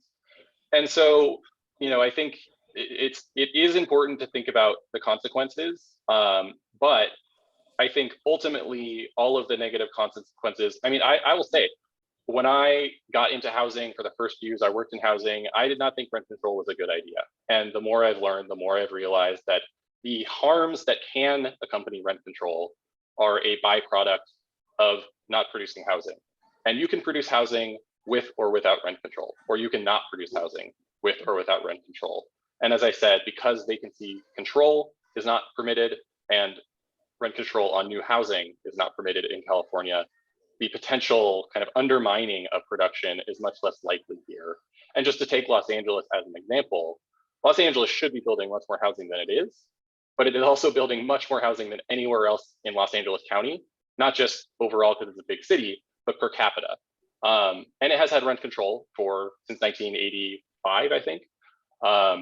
And so big picture, ultimately, Fred is right. We have to build a lot of housing, and I hope that message is taken to heart. And you know, that's part of why state policy has been really enforcing that with things like the ADU laws, that's accessory dwelling units, and SB 9, which is the lot split and duplex bill, and hopefully more on the way, because those things alone will not be enough. But I do think it's important to just think about that in the bigger picture, because you know, rent control is not the solution to a lack of production, but it is not really going to be the reason that we don't produce housing either. And you know, it's true that the main beneficiaries will be people living in housing right now, but I'm not sure that's a bad thing. It's, you know, we do need to think about the future as well, but it's good to help people where they're at in the present moment at the same time. Panelists, thank you very much. What I'd like to just say, as the facilitator of our rent control committee, as a staff member, one of the topics that we keep hearing that keeps coming up is that rent control is not the solution, that it's a tool. However, ultimately, we need to produce more housing. What the ad hoc committee was formed to do is to identify, before AB 14.2 went into effect, what we can do in the meantime. So the committee and the city council went ahead and moved forward with an interim ordinance back in 2019 to protect the tenants within that time frame, because people were just being evicted for no reason. They were given 30-day notice, of course, and so forth, because ultimately landlords wanted to be able to raise those rents before AB 1482 went into effect. Now what we're finding is that there's a lack of education from both the landlords and the tenants in trying to figure out, what are my rights? What can I do? We're finding that landlords are still raising rents by 50% in some cases. There's a lot of harassment that's going on where tenants feel like, wow, they're telling me to get out. I've got text messages, you know, just making me feel like I need to leave tomorrow without any proper notification. So those are the type of things that the city staff is hearing and experiencing. Of course, from our point of view, one of the questions that was asked in the Q&A is, can the city provide any help to that matter? The city has been able to provide rent relief through the programs that have come through our CDBG and the federal government. But ultimately, we cannot provide legal advice. So that's the big topic, is how do we get legal help to our residents, both to the landlords and to the tenants, so they know ultimately what the law says, and neither of them will get into trouble. I keep hearing, yes, there are limited resources. I know Katie was saying that her company, Public Counsel, provides that. Legal Aid does the same thing. I recently tried to register somebody through Legal Aid Foundation of Los Angeles, and they indicated they're no longer taking eviction cases. So all of a sudden there's a stop there. And again, with the PHLA program, we're thinking, okay, ultimately we can get that eviction defense to our tenants, but the state has not released that money. And the county is telling us that they don't know when that'll happen. So again, for the tenants' purposes, I'm saying this, we want to be able to help you. We can't legally help you. And we're pointing out to the Rent Control Board, that also is not the solution to provide legal help, apparently. So where do we go from here?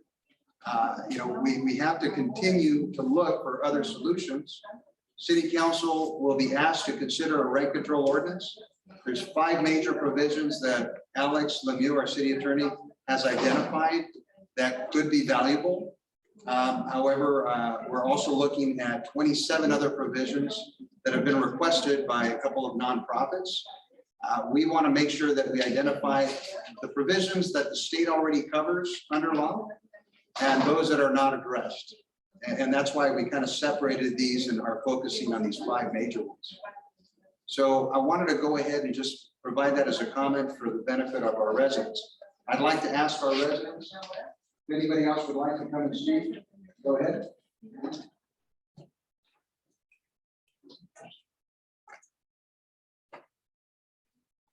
I just have 2 questions.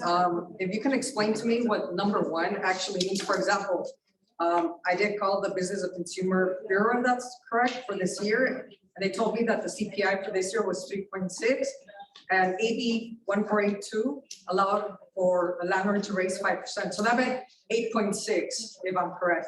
So that's just that's just an example. But I want to understand what the number 1 would mean.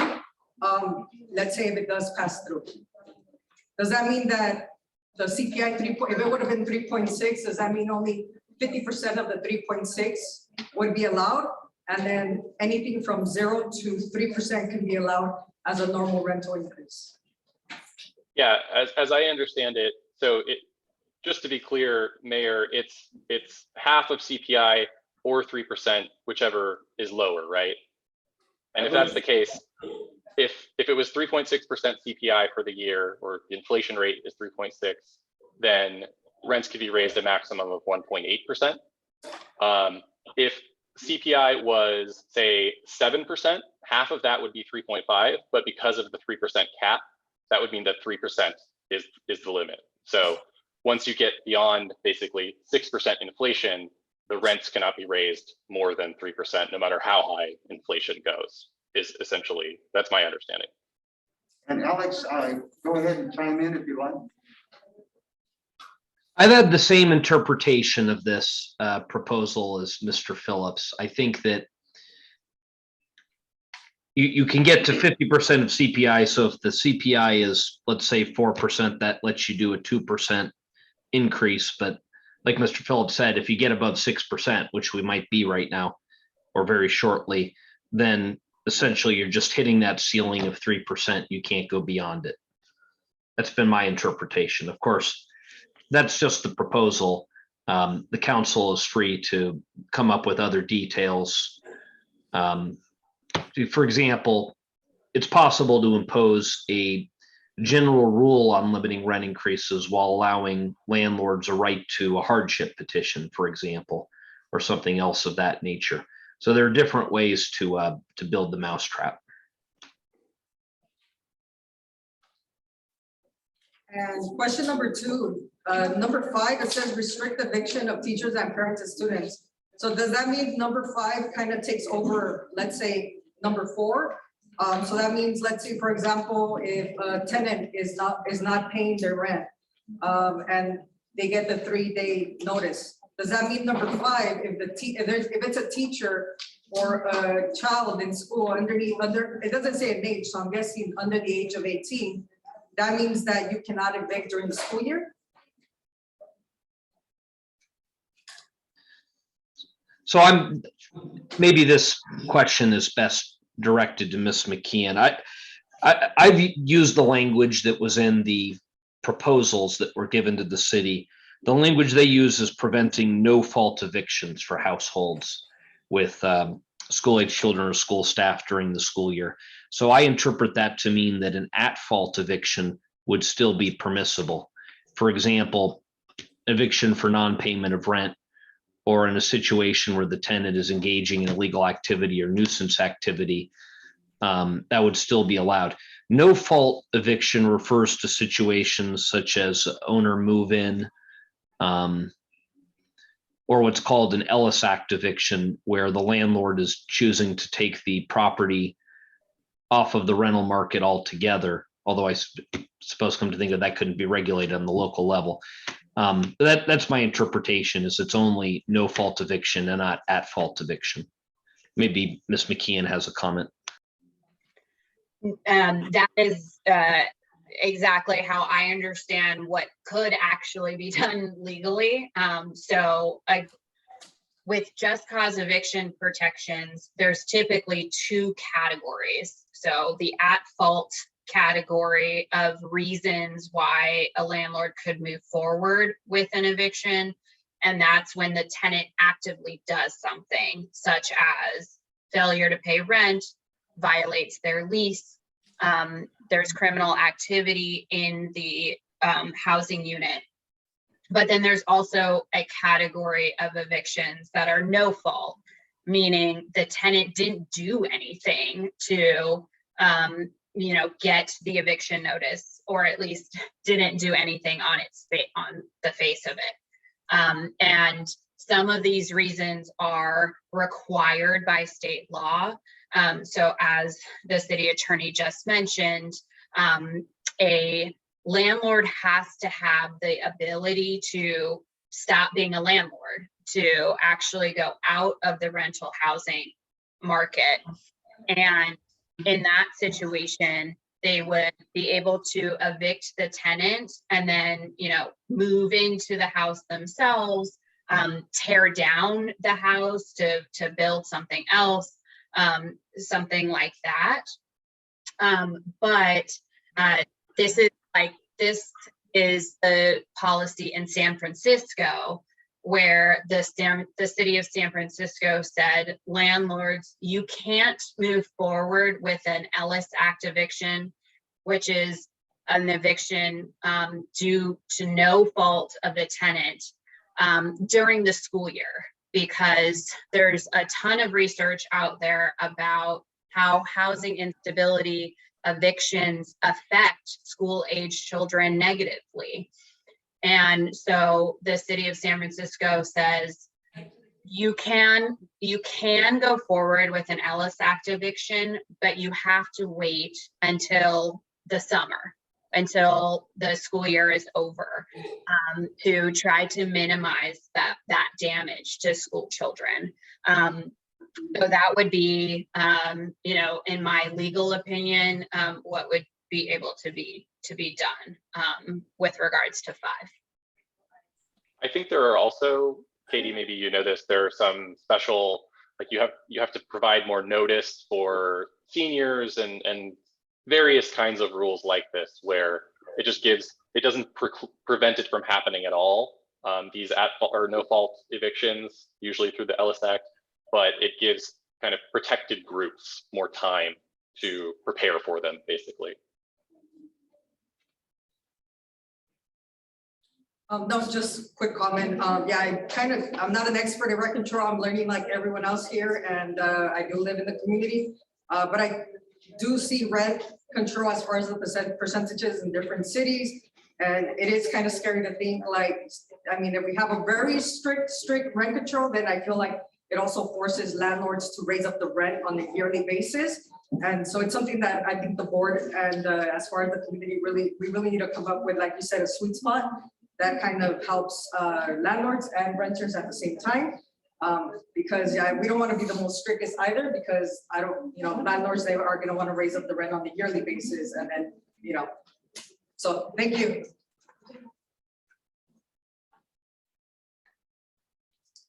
Okay, for the benefit of the residents, just wanted to let you know that the provisions that are being presented here tonight, they aren't provisions that were presented by city staff, but they're provisions that are being presented by the two nonprofit organizations that have brought us this up to the city's attention.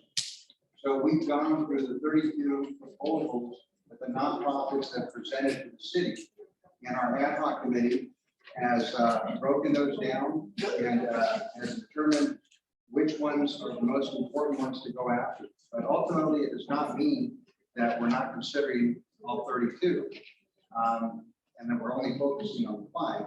What it does mean is that for the purposes of expediting, trying to get to a solution, we have to focus on what we believe are the most important proposals. And that's why you have those 5 in front of you. Again, all of these are from the nonprofit organizations that presented these to us. I do have 2 speakers online. I'd like to go ahead and have our IT present them.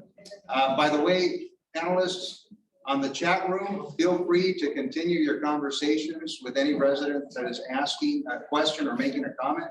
Feel free to answer.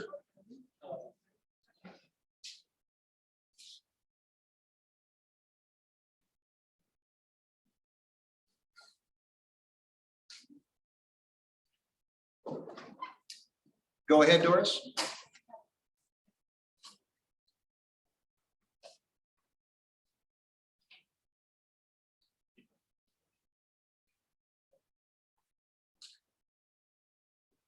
Doris, you need to unmute yourself to be able to speak.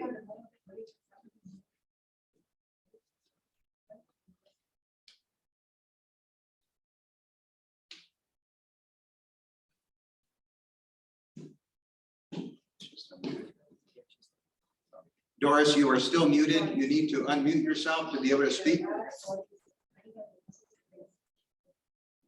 Okay, while Doris figures that out, we're going to go on to the next person, Maria Lopez. Maria, go ahead.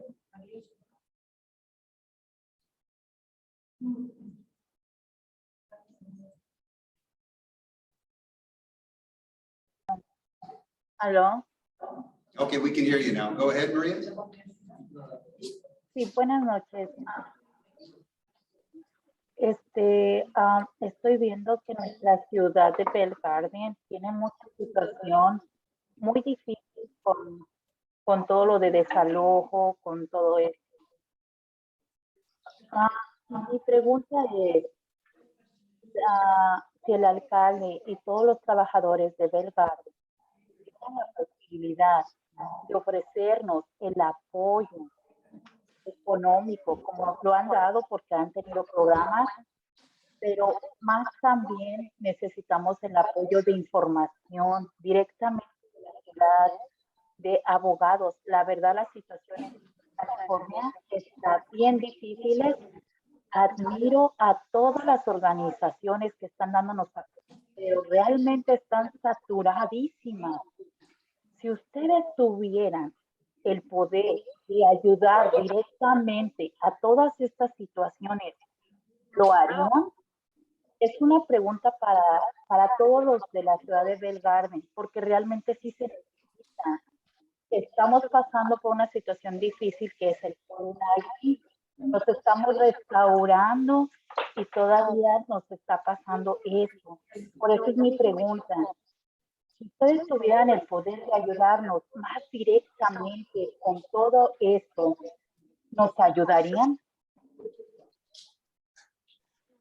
Porque se necesita control de renta, se necesita información, se necesita abogados.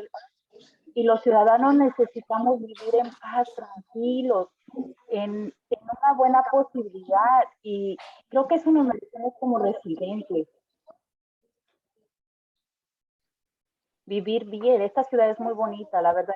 Con 4 años viviendo aquí, me encanta la escuela, los proyectos que tienen, me encanta, pero al ver, y yo también haber pasado por esta situación, me costó trabajo agarrar información y lo logré, y el apoyo de muchas personas que son voluntarios, pero realmente sí se necesita como más apoyo de la ciudad. ¿Ustedes creen que podrían lograrlo directamente? Sería más fácil, viviríamos más tranquilos. Algo equivalente para ambas personas, porque yo sé que hay rentarios que también tienen problemas. E igual creo que somos más los inquilinos que tenemos problemas que los mismos dueños de casas, de departamentos y todo. Pero si ustedes tuvieran el poder de mantener un control directamente entre nosotros, ¿ustedes lo harían?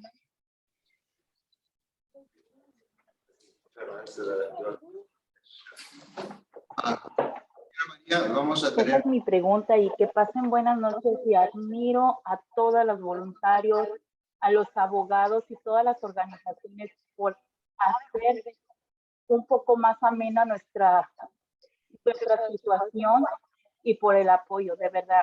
Felicidades a todos ustedes y ojalá que nuestro alcalde pueda hacer algo, la verdad, y obtenga el apoyo para poder ayudarnos a nosotros.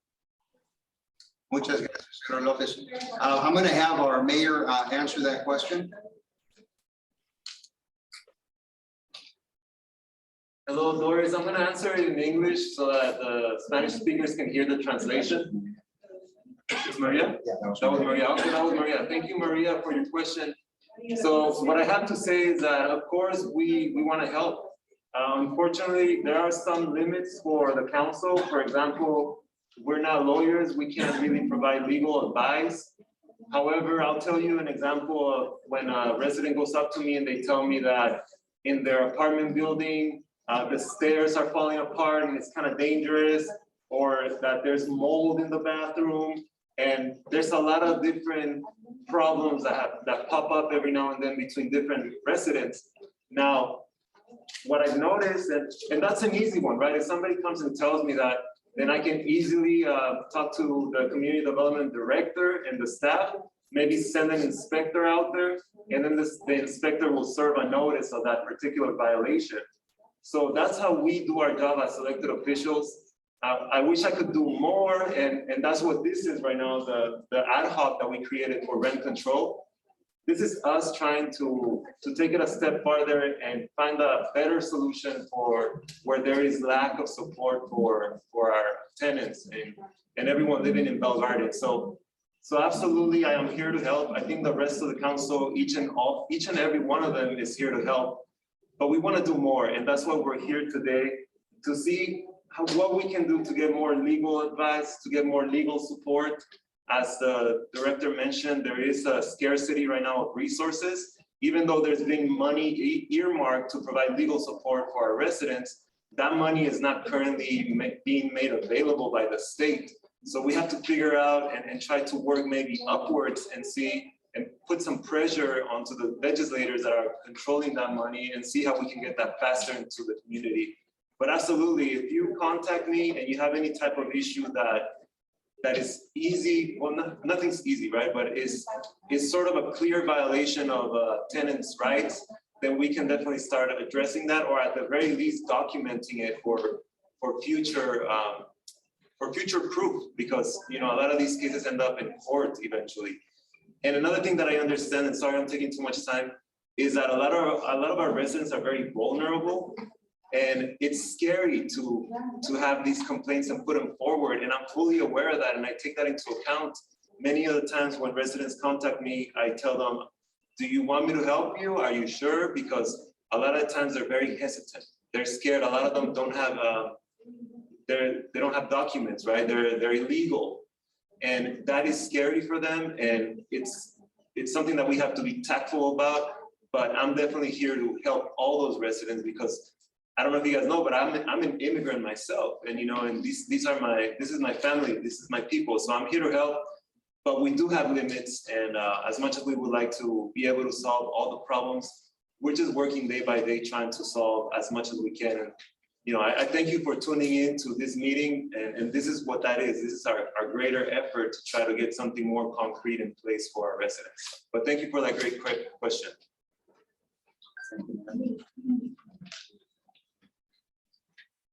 Okay, for the residents out there that are on the Zoom call, go ahead and tap the raise hand if you want to make or ask a question. I'm going to go ahead and see if Doris, who had her hand raised, is now able to unmute herself. So Doris, here's another opportunity for you to ask your question. You just need to unmute yourself.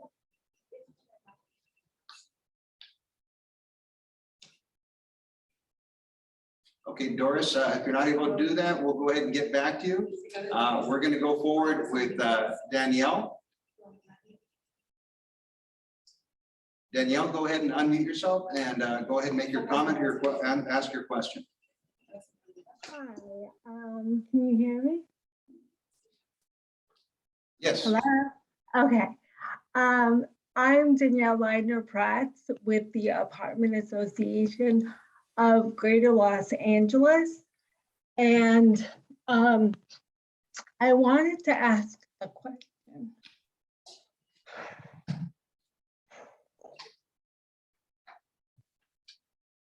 Sorry, having technical difficulties. Okay, sorry about that. I want to ask a question regarding the rent cap and the just cause reasons. How were they arrived at? Aside from the, I guess, proposal provided by the nonprofits.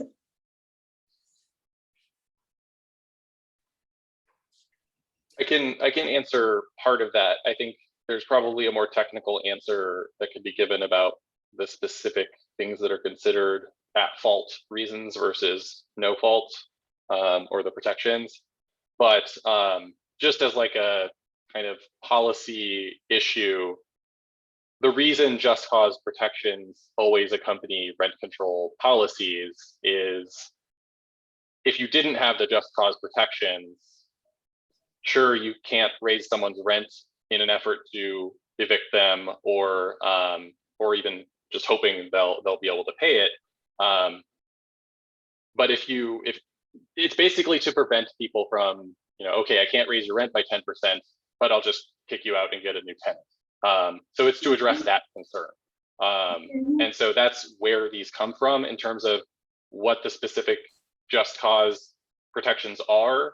I think it's ultimately calibrated to kind of account for the different reasons people might use to evict someone, to get them out because they don't want to, because they can't raise the rent. I guess I'm kind of speaking in circles here a little bit, but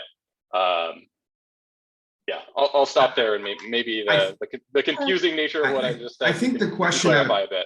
Pardon for jumping in. I think the question was, how were these 50 items come to? I mean, for me personally, I just saw them today. I know the ad hoc committee has been meeting. It sounds like there's been a lot of input through the process.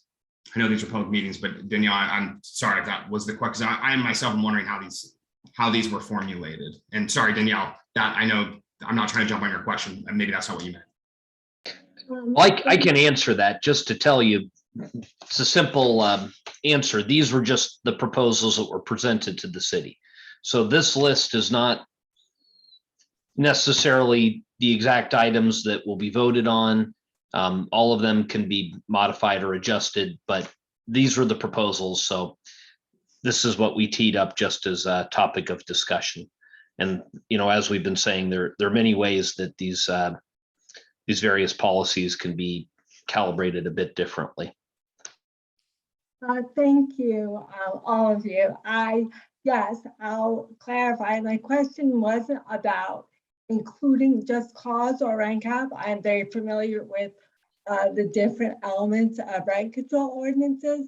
My question was more specific to why, in light of AB 1482, which has extensive no fault and at fault provisions, why these specific additions or modifications were being considered, and also the number for the rent cap of the 3% ceiling and the 50% CPI, how that formula was arrived at, and what the basis for why that is a good formula or not, beyond, just what's listed. Thank you. Okay, thank you, Danielle. Want to remind everybody, we have till 8 o'clock here for this workshop. We also have a video to show as well as public testimony. So I'm going to go ahead and take a few more questions here.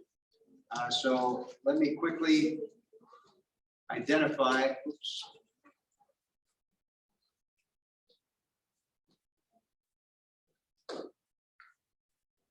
Okay, we're going to go ahead and take a question from Sandra Garcia, who's online.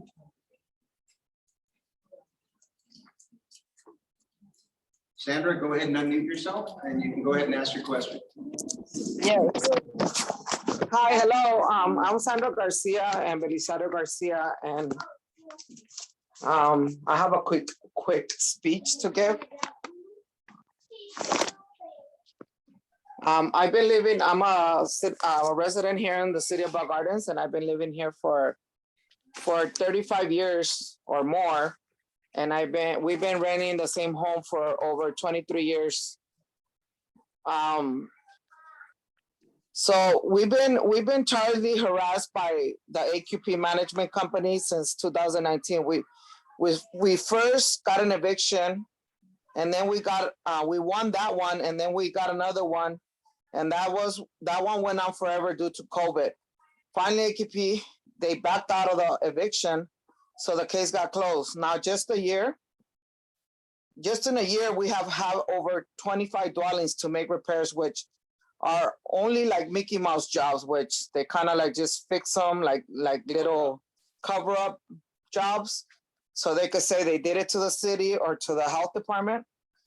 And then they have had plenty of time to make all the little repairs, but with the city inspector siding with them, I, Sandra, have been overwhelmed, stressed, emotionally stressed due to rodents, dust, dangerous closets, cracked kitchen floors, holes, flickering lights. I mean, some of my electric outlets have gotten even before on fire, and they have recommended to them that they need to wire this house down, but to 240 watts, it hasn't happened, but they want the house back, they want the house back, but we never failed to pay the rent. We've always been responsible to pay the rent. We never failed, not even 1 year in all this time. We're a family of 6, and we need you guys' support. We need the council support, and we have old like 1930, 1940 windows.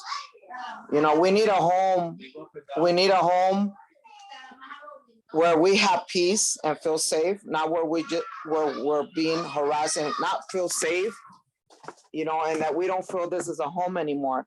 It's kind of like we have to be always waiting for one of those dwellings, like if we don't have a life. Right now, the case got dismissed, so we're back at paying rent, and they were in a rush to fix because the city inspector was coming today, which Victor, the city inspector, left that our job half done. I don't know what reason. I mean, maybe it's personal, whatever, but he only wrote down 7 issues I had. And there's more than 20. And the main thing is my closet doors are from 1930 or 1940. They're those big, heavy ones. There's no, what do you call the bottom? Right? The thing to slide it, the bracket or whatever. So they, like when you try to open it, they're hard to open. You got to fight with them and they literally fall out. They're super heavy.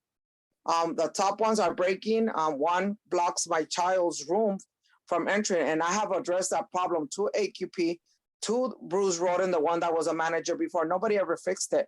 And I addressed it to the city and they said it was not a city ordinance or I don't know what. But For the sake of time, we have to give others an opportunity to speak.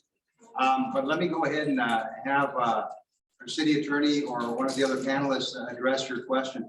Who would like to take this comment? Alex or Katie? Well, that's a very specific issue. And, you know, a lot of these comments have concerned attempted evictions, but it sounds like you successfully fought off a few and your issue may be a little bit different. You know, every individual tenant issue is different. And I really can't advise you, just like none of these others can, but I'll just say as a general statement that landlords are not permitted to retaliate against tenants in any way after a tenant complains to code enforcement. Landlords are not permitted to reduce services or take any negative action against the tenant. And if they do that, that gives the tenant a right to a cause of action against the landlord, meaning the tenant has a right to sue the landlord. The way the state law is set up, it gives plaintiffs, people who are suing landlords, the right to collect punitive damages and attorney's fees for retaliation, which makes it somewhat attractive for attorneys to take those types of cases, sometimes on contingency fees. So, you know, the number one issue any tenant's going to have is the landlord-tenant side of things. And my strong advice is reach out to legal aid societies when you have a specific issue. The second kind of category is the landlord is doing something wrong and the tenant may have a right to sue the landlord. And, you know, I'm not trying to tell you to sue this landlord. I don't know the facts of it and I wouldn't advise it unless I knew the facts. And there you have somewhat of a different situation, really a better situation when you're on offense. And, you know, my advice would be to try to locate a landlord tenant attorney, describe your case and see if it's viable. That's just speaking in a general way. Thank you very much, Alex. We're going to go back to our public over here to give them an equal opportunity to ask questions. We're going to ask 2 more questions and then we're going to go into public testimony. One, the gentleman over here.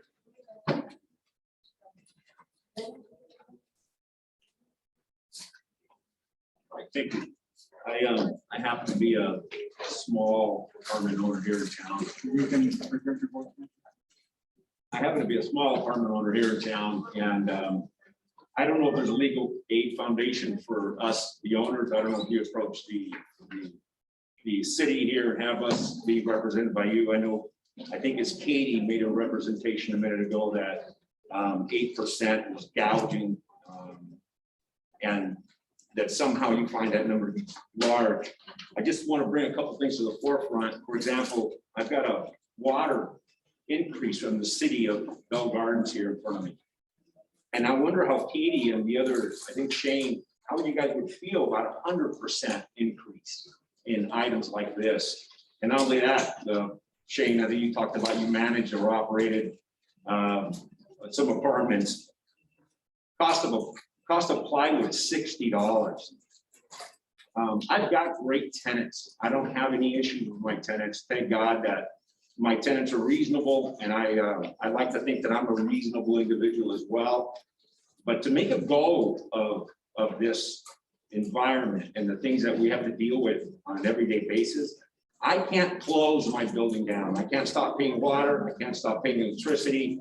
I can't stop maintaining it. I can't stop dealing with all the issues of the families that live in those units. And again, I'm going to reiterate, my tenants are great people. And thank God I happen to own a building where the tenants are more than reasonable. So with that being said, though, who do I go to here in the city to hear my end of the story when I get 100% water increase? I mean, it's in writing. I'm not making this stuff up. 35% for consumption, 60% for a meter. When my trash bill doubles, when the gardener's bills double, when to paint a unit is no longer $500. I don't know how you guys run and operate your own homes, but try painting the inside of a 1-bedroom and see what the cost of paint is. See what the cost of just a simple roller, tape, paper, getting somebody to come out. I can't get a guy to come out and help me out. By the way, I do most of my own repairs, but to get someone to come out, I gotta get somebody just $200 for half a day just to show up. So who do I, with all these attorneys up here, with all you smart people, who do I get to come help me out? Thank you.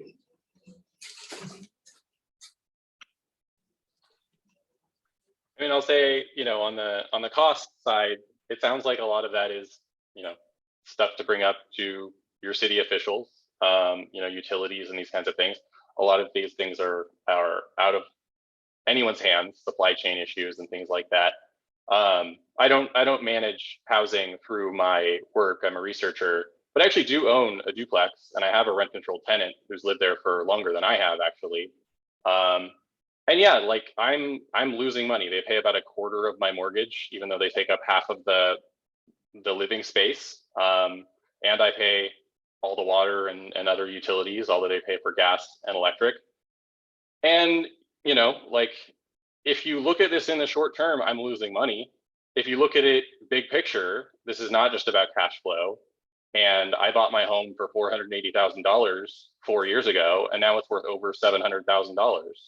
And so the fact that I'm losing a little money month to month, like, I don't care. I'm going to be fine. And,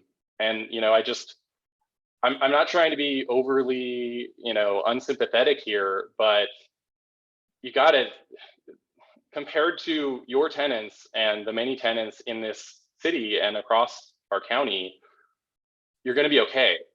And the fact that your profits might not be what they were, I just don't think that justifies the right to raise someone's rent 8% a year every single year, if that's what the market will permit. So yeah, I'm sorry for being a little defensive here, but like that's where I stand on this. I'm going to jump in here because I think you have very serious concerns. And I think this is one of the issues with rent control. It was basically said, and that's something you should figure out as a bureaucracy grows around you that makes it harder and harder and harder for you to operate. Other individuals, and I'm glad Shane has experience with this and operates, and he's doing a noble thing by housing an individual. But I don't think that when we put on a rent control program, are you ultimately going to be solving any of the problems that we just heard? And we've heard about illegal issues, the massive lack of education, that these are things that can be done today, not through a rent control program. It sounds like there's a code enforcement issues, and those can be beefed up in the city. It sounds like there's direct subsidies that could be brought forth.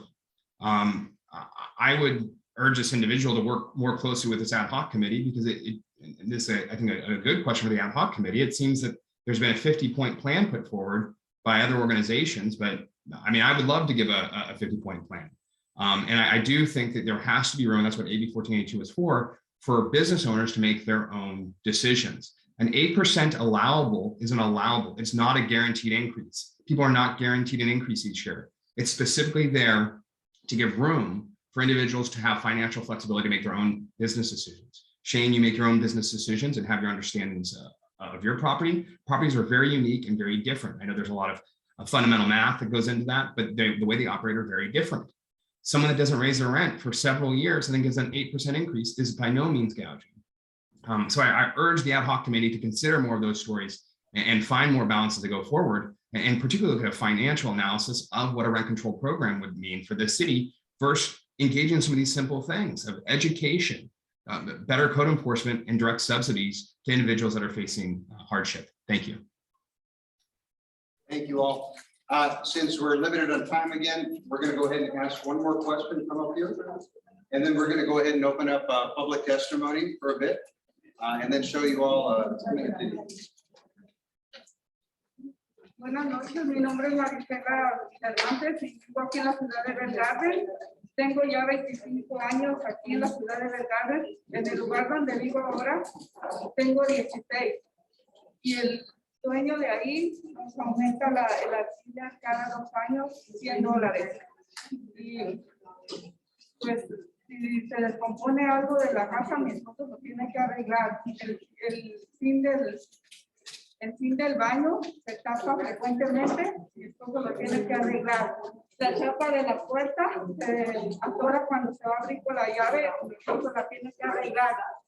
Y pues mudarse cuesta mucho, la renta de ya está muy cara, no podemos buscar otro lugar para mudarnos. A mí me apena también muchísimo ver a otras familias que las tienen que desalojar. Y pues nosotros no fallamos ningún pago de alquiler en los 16 años que tenemos ahí. Gracias.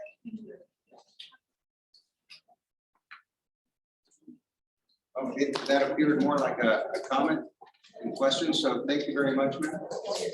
Were there any specific questions that you had? Anything else? You're good? Okay. All right, folks, I know there's a lot more questions coming up, and I want to let everybody know that there will be another workshop that we're going to be planning for this coming either end of January or February. But now I'd like to continue with the agenda item. We had our public comments and questions. Rather than going on to the eviction protections video, which is a short video, I'm going to give this time for public testimonies. If under your public testimonies, I would ask if you could keep it under 3 minutes each so that everybody has a chance to provide their testimony. So I'll go ahead and get it started now. Who would like to present first? So we've asked if there's a lot of public testimony, you can line up against the wall, but if not, then you can just raise your hand and we'll bring you up. Very good idea. So if there are public testimonies, you could line up this way. Okay, you'd like to go on my right hand. Just say your name. Me llamo Marco Antonio López, soy Gramato. Tengo 67 años y quisiera saber que si será justo y que el señor para febrero me aumentó otros $100. Aquí tengo la carta para que se den cuenta.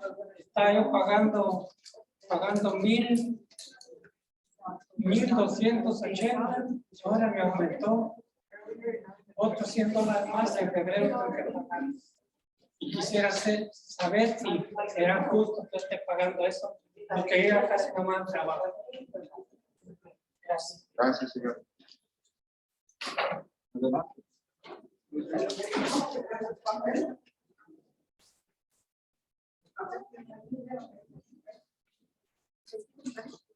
can do English, they'll translate it. You can do it. Queríamos presentar al concejal un regalo de Navidad, que es esta carta de Navidad, que adentro tiene más de 300 firmas.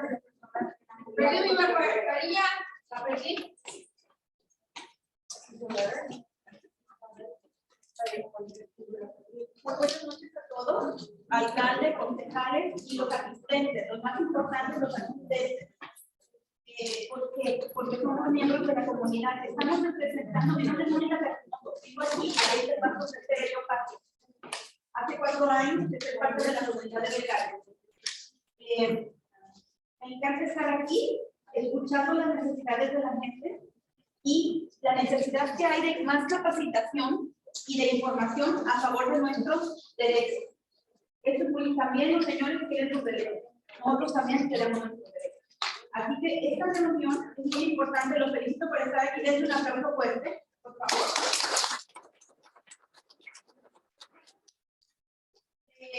Una reunión de vecinas y vecinos que está recién formada y también formamos parte de una organización que se llama California Latinas por la Justicia Reproductiva. Estamos entregando esta tarjeta de Navidad a nuestro alcalde y a los concejales, agradeciendo que están escuchando y que estamos haciendo ese tipo de información que es muy necesaria.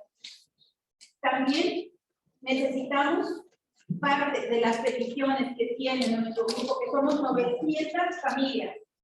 900 familias. Escuchen esto, y no hemos llegado a un porcentaje muy bajo, estamos empezando esto. Así que lo que hicieron las preguntas más importantes, necesitamos que se pongan en contacto, porque lo que necesita la comunidad son 3 cosas únicamente, lo que estamos pidiendo, ¿verdad? Y ustedes no me dejarán mentir porque aquí escuchamos las preguntas todas. El control de renta es algo factible porque en Santana hace un mes que se logró. Y es una comunidad pobre como nosotros, donde somos mexicanos, la mayoría, o hispanos de habla hispana, recién llegados o llegando y acomodando, con pobreza y con bajos salarios. También estamos pidiendo que se forme un board, un grupo de los mismos miembros de aquí de la comunidad, que sean inteligentes, que quieran aprender más, que quieran, donde se pueda vaciar esa información, las necesidades de la gente y también dar las soluciones, ¿verdad? Un grupo de nosotros mismos, que seamos los contadores de esa necesidad. Y lo tercero es apoyar a la gente que la quieren desalojar, ¿verdad? Sin causa o con causa injustificada. El apoyo a ellos es muy importante.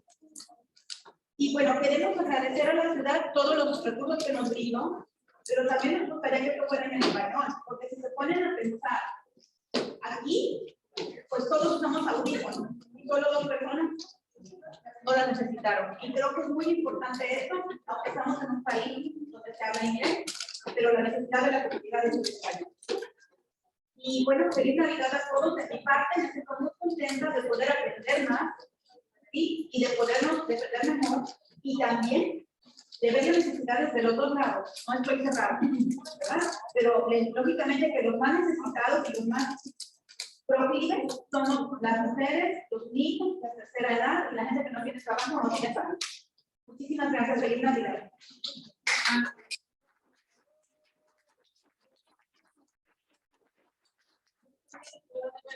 También estoy representando a este vecino que diga.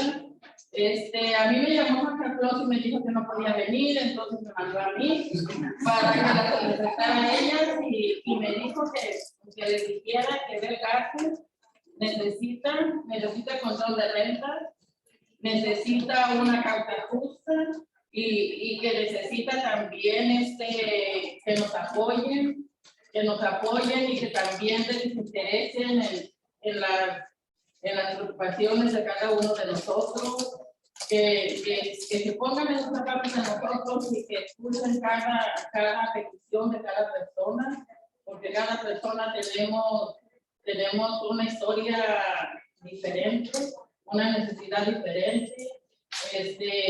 Los niños necesitan un hogar seguro, una vivienda saludable, y que también que les dieran muchas gracias y que el grupo de vecinas, eso es lo que están pidiendo, y que también quieren alto a las rentas altas, alto al desalojo, alto al hostigamiento, y le pedimos por favor que eso se lleve a cabo, porque ya no pueden aguantar más abusos y quieren viviendas saludables y dignas, y muchas gracias. Y les deseamos feliz Navidad a todos y a sus familias, y agradecemos de que su apoyo en el control de renta. Muchas gracias y que Dios los bendiga.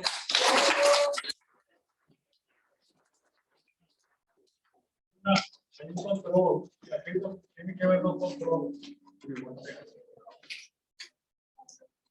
Panelists, I want to thank you so much for your participation. You can go ahead and stay on for the public testimony if you'd like, but I understand that you have limited time. So feel free to log off. But again, we're very thankful for your participation. And we're hoping that you or your peers are also going to be available for our second workshop. So again, feel free to stay on, but if not, we completely understand. We're going to continue with the public testimony. Thank you very much. Thank you to the Ad Hoc Committee. Thank you actually to Shane and Katie as well. Thank you, everybody.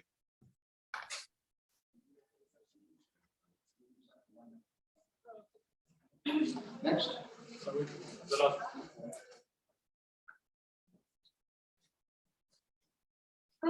Mi nombre es Lucía Veloz y estoy aquí en representante de un grupito de inquilinos que se encuentran en la calle Jano. Es un grupito que está batallando mucho. Son un par de ancianitos a los que no han podido venir aquí y que les prometí que les iba a ayudar y alzar la voz por ellos. Esta comunidad ha sido marginada en cuestión de vivienda. Estos viejitos les aumentaron $300. Viven de su pensión. Un solo hijo los ayuda, un hijo que trabaja de jardinero, donde no pueden costear la renta. Me los han corrido, me los han humillado. Yo misma les he pagado luz y agua y les he ayudado con su renta. No soy abogada, no sé de leyes, pero los vengo a representar a todos los de aquí y a los de afuera. Vengo con el corazón para decirles a todos ustedes las necesidades que tiene esta gente. Yo, que no tengo ni siquiera también para costearme mi renta, pude ayudar a 3 familias económicamente, quedándoles también sin dinero. Pero primero están mis viejitos, a los que no se pueden mover, y les prometí que aquí no se iba a hacer por ellos. Y no porque diga esto, pero quieren que me alce la voz. Pero quiero que sepan que hay mucha necesidad y hay mucha injusticia. Y para eso estoy aquí, para representarlos y alzar la voz por esos que no pudieron asistir. Gracias. Y mi nombre es Lucía Veloz.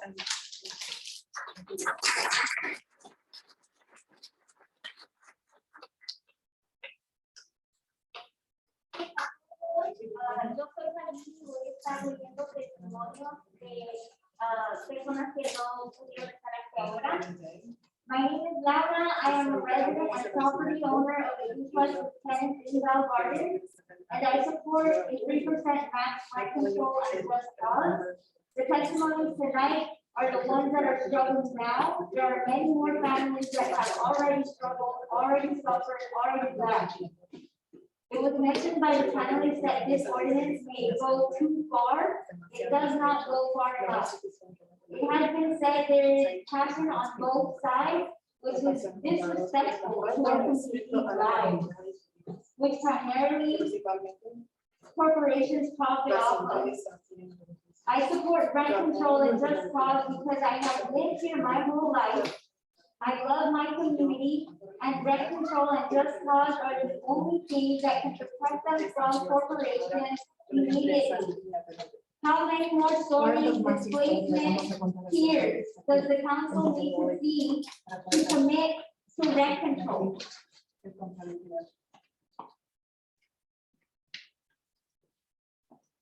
Hola, mi nombre es María y estoy apoyando a la Unión de Vecinas porque amo Bell Gardens, pero con el excesivo aumento de renta, tal vez uno tenga que emigrar de Bell Gardens.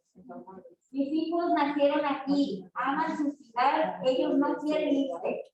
Por mis hijos, porque amamos la ciudad, nos gustaría que pasaran control de renta y causa justa. Gracias. My name is Mirna.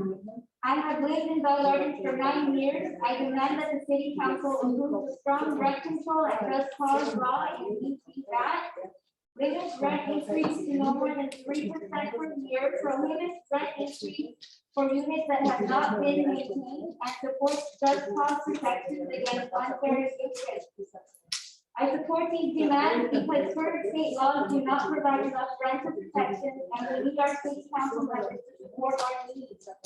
In my case, my family is a renter family in Bell Gardens, and I, like many families in the city, are hardworking people who do the best we can with the circumstances we face. In the past 6 years, I have witnessed my parents abide by the rent increase for our home yet feel terrified every time the house needs some work done, whether it's plumbing or something as simple as paint. They are scared our landlord will increase our rent even more next time. So they'd rather pay out of their own pocket for house repairs. Families should not have to live like this. I am asking the city to support and help us with passing rent control efforts for the city and helping the families to keep city councils in office. From Adam Vasquez, with rent control, landlords lose the ability to raise rents when they choose. Raising rents has made it more difficult for families to be able to stay in a stable home, or should I say in a stable address. Some families are barely able to get by, fearing the rent will increase and they will have to look for another place to live. Children get affected by these changes. I believe rent control is a great system that helps tenants keep that peace of mind, that their calculations will add up and they will be able to have a more successful budget with. Landlords also get affected by these changes. Faithful and loyal tenants evacuate through the higher fees and rent consistently. I believe there should be a limit in how many times and how much you are able to raise the rent every year. I hope this short session is enough to make an impact on someone. It only takes one person to impact everyone and everything else. Thank you.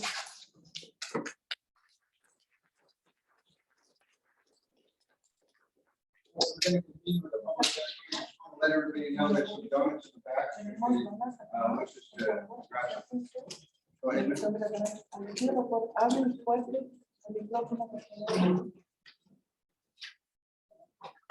My name is Joanna Venegas. I've been a resident of Colorado since I was 11 years old.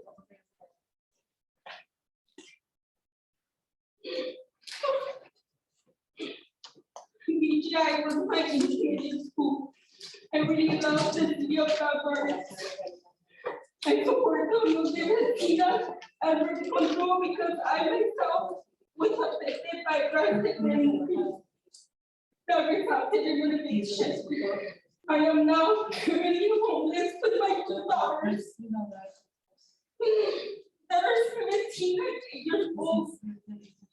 My rent was $1,050. The landlord with no remorse raised my rent to $1,400, and I was unable to pay my rent.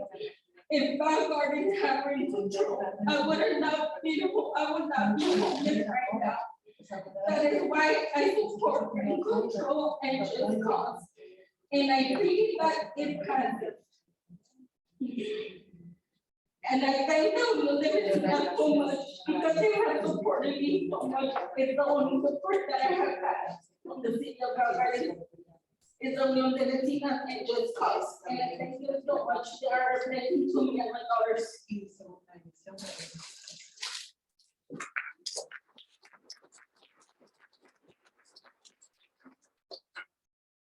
I'm going to read this is a picture and she's going to give a message.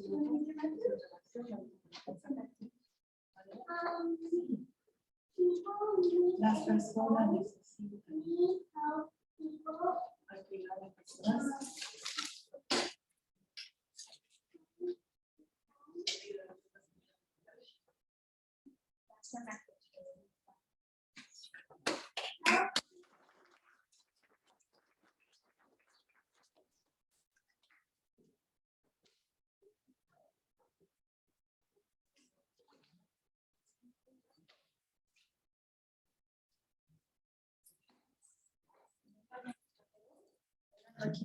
Yo soy María Martínez, mi nombre es Mckeon.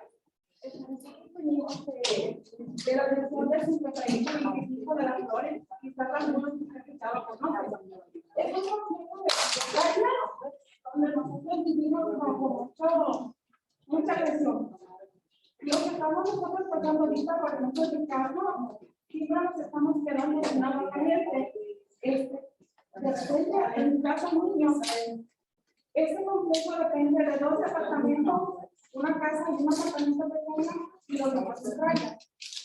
Ahora, aparte de que nos estamos quedando en agua caliente, nos quedamos sin luz y las personas que exactamente nos tienen que reparar Y nos dicen, vamos a ir por ejemplo un fin de semana, pasa una semana, igual seguimos sin agua caliente. Entonces, les digo yo, ok, aquí tenemos una secundaria escolar, hay personas que van a trabajar, tenemos que buscar el agua caliente ahora. Lo que hacíamos ahí, agarramos un balde, como los perros de uno, y tienes que calentar todo agua, y si estás cagando renta, ¿cómo es posible que estés viviendo bajo eso?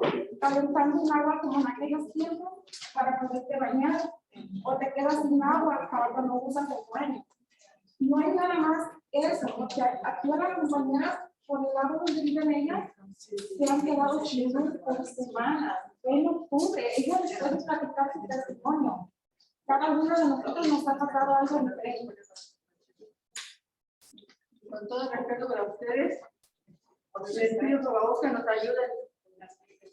Ahora de epidemia, quieren subir la renta, y eso no es justo.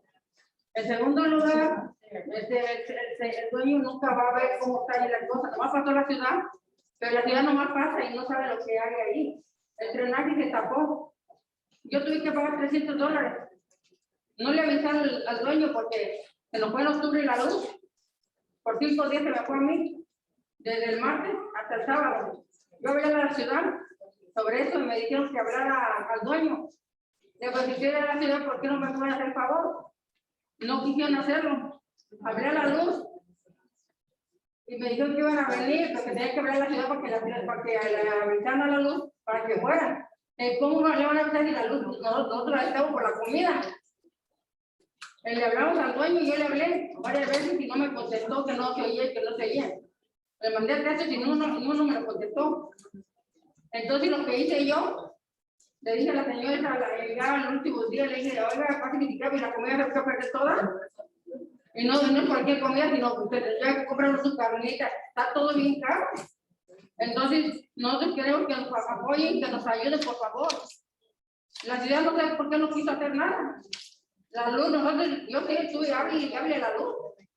Y que no había quien que iban a retratar a un muchacho ahí. Vinieron y hicieron nomás a unas cosillas allí. Pero estaba haciendo cortos más. Entonces no se volvieron a ir. Yo les insistí porque yo no tenía luz. Yo no era sin nada ni día ni noche. Yo compré mis cargadores. Compré para ir, me iba allí a la tiendita y ahí los echó atrás. Yo iba a hacer luz. Y a mí no me gusta estar molestando a la gente porque cuando pides favores, nadie te los está, casi la mayoría te los niega. Hasta tu propia amistad. Te dice, préstame un peso, $1, ahí no lo tengo. Y tampoco no es cierto. No es mentira lo que digo. Que hasta la misma amistad no, se los niega, otra gente no lo niega. Yo les pido con todo respeto y con todo lo que se merecen, que nos apoyen, que nos ayuden. Porque si no es justo que el señor ni siquiera le está dando siquiera a pagarnos la comida. No está bien. Y dijo el 5 días. Y luego las yardas ahora ya no quieren cortar la yarda. Y le dije yo al señor, al dueño, usted tiene que cortar la yarda porque ahí donde yo vivo está el gas. Y tiene que tener limpio porque tiene que llegar el dueño a revisar pues el gas o algo. Le digo, yo tengo perro, pero yo limpio mi las casas, yo nunca limpio para ni nada. Yo siempre limpio por la gente y las moscas, porque eso a mí no me gusta. Pero allí allá sí le toca al dueño, pero que no quiere. Y yo quiero que nos apoyen y que nos ayuden con todo el respeto que se merece. Sí, disculpe. Sí, es que necesitamos ayuda porque somos personas de bajos recursos. La renta no está subiendo demasiado. Y ahí los servicios están muy mal, del gas y del agua. Si hay una necesidad de agua, nos las canceló el señor. Yo tengo la agua cancelada, como otro vecino. ¿Cómo es si el agua que está cancelada es que ahí pueden pasar de un juego? ¿Cómo vamos a botar la agua? Están canceladas. Ahí mismo la cancelamos. Pues los llaves de entrada está muy sucio. La verdad que por los autos salvajes tenemos que no limpian. Con eso lo puedo ahí, uno se va a enfermar porque uno se olor muy feo. Pero ahora que está lloviendo la calor, si se enferma uno tiene que pagar. Ahorita usted sabe que cuando el virus puede ayudar. Señora, por favor, antes de que se vayan, por favor dejen su información, su número de teléfono con el director para nosotros comunicarnos y ver si se puede hacer algo, porque suena como que hay ciertas violaciones potencialmente. Así que, por favor, antes de irse con el director o conmigo, me dejan su número de teléfono y nosotros vemos cómo podemos. Ay, oiga, porque allí en la basura hay muchas ratas de lo mismo. Sí, ahí está la hoja que nos dieron, ahí está. Ok. Si nos da su favor, oiga, y se lo agradecemos, por favor. Con mucho gusto. Gracias. Yo nada más quiero agregar algo. Gracias. Nomás quiero agregar algo. Nosotros lo que estamos pidiendo también es que seamos incluidas en lo que va a ser control de renta, porque son consejos de traya y eso no quiere decir que nuestro dinero no cuente. Es dinero y nosotros tenemos que pagar. Nosotros tenemos que saber cómo le hacemos para nosotros pagar esa renta. En este caso, muchos quedamos sin trabajo, yo soy una de ellas. Entonces, yo tengo que ver cómo me dirijo para yo poder pagar, para que no me vengan a estar presionando, ¿sabes qué? Que vamos a tener el papel, porque hay muchas anomalías ahí. Muchas gracias. It's going to be ending at 8 o'clock, so 3 minutes per person. Thank you. My name is Robert Erickson, and I live in Bell Gardens. I moved to a building with the called Bell Gardens. I mean, I've been here for a while. Like I say, I don't think rent control is going to be the solution to lowering the rent. I mean, okay, I have rentals, and I have this guy who's been renting, good renting. But I was going to turn my property over to the property manager. And I told him, he said, what do you get for your rent?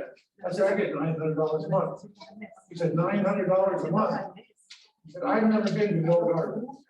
He said, I've never driven by your house.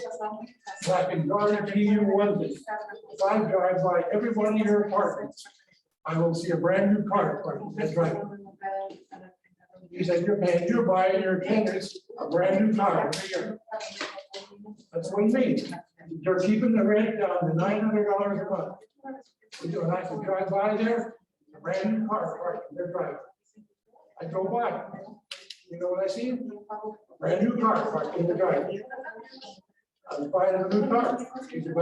But I do not believe the rent should be crazy. I mean, what the world is $2,000 a month. Some places are getting more. Rent, that's crazy. I don't see how people can afford it. But I think the solution's got to be to create supply and demand. You've got to create more houses. Some places where people can live. Get more houses, they're going to be able to rent's going to go down. But I don't believe it's crazy rent that we have.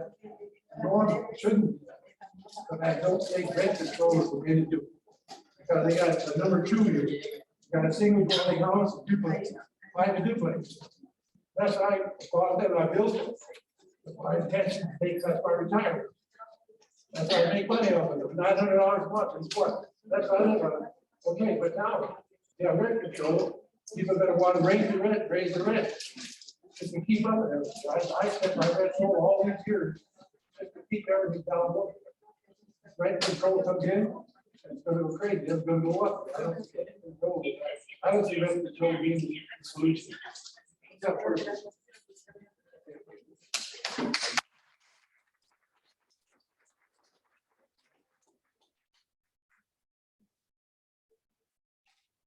Buenas noches, me llamo José Vargas.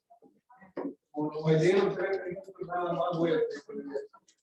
Yo tengo 14 años viviendo en la comunidad del sector. Antes era un nómada, me cambiaba cada rato y ahora estoy bien ahí donde estoy. Pero desgraciadamente en febrero son nuevos dueños y el incremento de renta que me dieron un recibo de pagar. Que me movieran 2 meses porque no que me iban a incrementar la renta en $600. Pero gracias a la unión de inquilinos que me han estado ayudando y ahorita no hemos visto nada que nos quieren subir la renta ni nada. Pero desgraciadamente entre nosotros, en vez de estar más unidos, no. Como yo estaba oyendo los comentarios que estaban diciendo los del gobierno, estaban poniendo ejemplos de San Francisco y de otras ciudades. A nosotros lo que nos importa es vergarme y que la ciudad nos ayude a nosotros. Y pues ojalá que las leyes que se están poniendo, que las aprueben. Y también, como digo, como el señor que acaba de pasar, que dio justo su problema, él es justo y todo, porque desgraciadamente la gente que cobra, las empresas no son de aquí y no saben los problemas que tenemos, que el pueblo no es muy justo en ver nada y todo esto. Creo que llega a ser. Muchas gracias.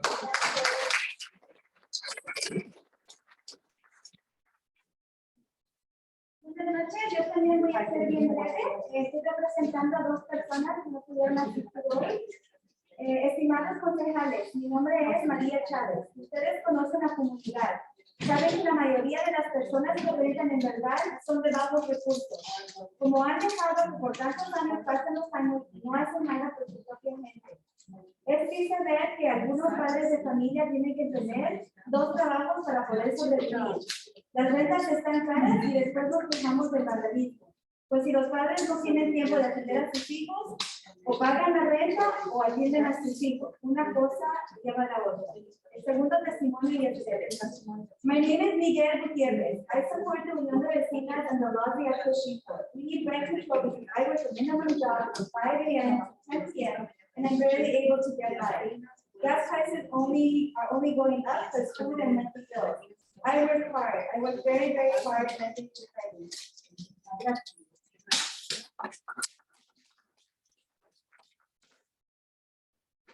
Buenas noches. Yo estoy de acuerdo con el análisis de renta. Yo no digo que no aumente la renta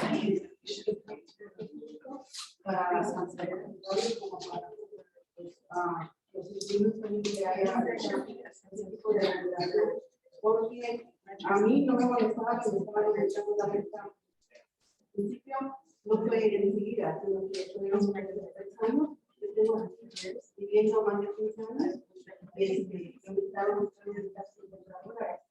Estuvo bien, pero ya tengo 3 años que me están aumentando $100. Ya el año pasado, en plena pandemia, entonces a mí se me hizo mucho, yo no tenía trabajo. Fue una de las cosas que yo tengo, de las más afectadas. Tengo salón de belleza, trabajo para los salones de belleza, ahorita tengo 2 trabajos. Gracias a que tuve información, voy a hablar de las ciudades con ustedes. Una persona que me atendió, no recuerdo el nombre, me dijo que ella iba a investigar, que ella no sabía cómo era lo que esto fue el lugar de defensa. Ella me investigó y me dijo que los que pertenecen a la ciudad de Los Ángeles que supera 8%. Entonces yo ahí me di cuenta que le estaba subiendo más de 3%. Entonces, yo hablé con mi compañera y no se prestó porque me dijo que podía ver aumentar lo que él quisiera porque era su propiedad. O sea que eso es lo que más me indignó y no me gustó, o sea, la manera que lo hizo. No, ya sabes, había desarrollado una persona de la misma que tenía también años, que no funcionó ahí. Y a él, por una situación que tenía, quería aceptar a una persona. Yo no tengo niños, a él no me dijo, lo porque me imagino que tenía un niño.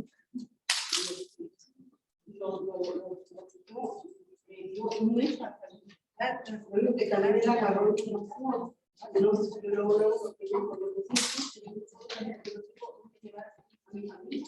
Tenemos que buscar, tenemos que darle para una red de casa de arreglo para que poder cambiar. Entonces, pero que nunca dejó de pagar. Le digo que él siguió pagando su renta puntualmente.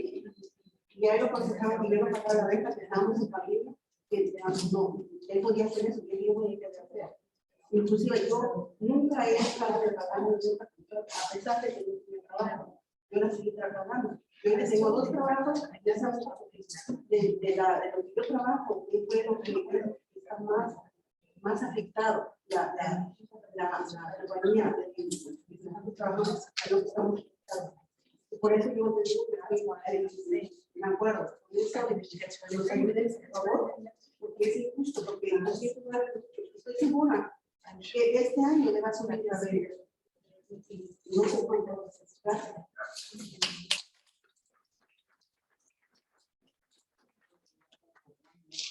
Comment, we'll keep it brief, and then I want to let you know, the next steps, what's going to happen after this, and, we'll finish it with video. Bueno, nomás quería decirles que el comentario mínimo es de que los dueños no quieren arreglar nada. El dueño me subió, en julio me subió $200 de renta y para diciembre quería $600 más. Tengo 26 años viviendo en la ciudad de Versalles, mis hijos ya están grandes, pero tengo 2 niños en adopción. La alfombra no me la cambié de 26 años que tengo ahí. Y yo compro alfombras para ponerles porque mis nietos, ¿cómo van a estar en una alfombra cocina oliendo todo ese apeste de tanto año? Y yo le digo al dueño y el dueño me dice, si no le gusta, sálgase. Y si no le gusta, sálgase. Y no le puedo decir que me componga nada porque dice, ay, dice, de que si usted quiere, pues componga. Años pasados, nosotros pintamos las casas y con el acuerdo que no nos iba a subir la renta. Pero nomás se fue, de que se fue mi hija de al lado, porque son de 3 casas, mi hija vivía al lado. Y entonces nomás ella se fue y luego el dueño me subió la renta bien abusivo. Y no le puedo decir nada. Y luego también cuando él quiere va y se mete a la propiedad. Entonces eso no es justo, porque si yo digo, él está rentando la casa, la está rentando, no es para que él se meta cuando él quiera.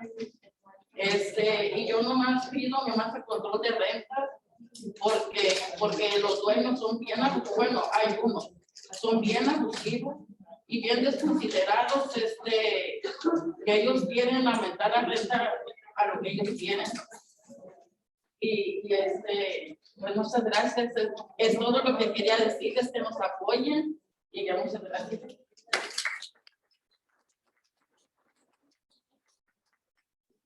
Okay, folks, I want to make sure anybody who has an audio phone returns it to the back corner once you're done. Please do not leave with that phone because it doesn't belong to the city, it belongs to our translator. She provides those for us. So hopefully we're going to go ahead and show video on eviction protection.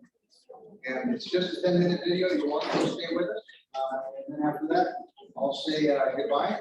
Mayor, any last words? Before the Absolutely. Muchas gracias por venir. Ahora sí les voy a hablar en español porque la mayoría hablamos español de todas maneras, pero muchas gracias por venir. Este es un proceso, ya vamos más para allá que para acá, y eso es lo bueno. Quedan un poco de sesiones y los invito a que regresen porque todo lo que dicen aquí es importante y lo estamos compartiendo en las redes sociales, así que no es nada más nosotros, va a ser todas las ciudades legales que tienen acceso a estas charlas. Entonces ellos pueden oír y apoyar y comunicarse con los concejales, porque al final de cuentas todos los concejales, los 5 que hay, ellos van a votar por la decisión que se va a tomar sobre el control de renta. En lo personal, yo les digo que tenemos un consejo que apoya mucho a los residentes, entonces no creo que sea una cuestión de que si sí control de renta o no control de renta. Yo creo, honestamente, y en mi opinión, que lo importante es ver qué es lo que va a incluir este control de renta, ¿verdad? Y nosotros, esa es nuestra tarea, y con el apoyo de los empleados, y con el apoyo de los residentes, y con el apoyo del comité, que hemos formado muy meticulosamente, vamos a lograr nosotros una ley que sea una ley más comprensiva para ustedes, y ya mero llegamos ahí, así que por favor sigan envolviéndose en estas oportunidades que nosotros estamos trayendo, porque lo necesitamos.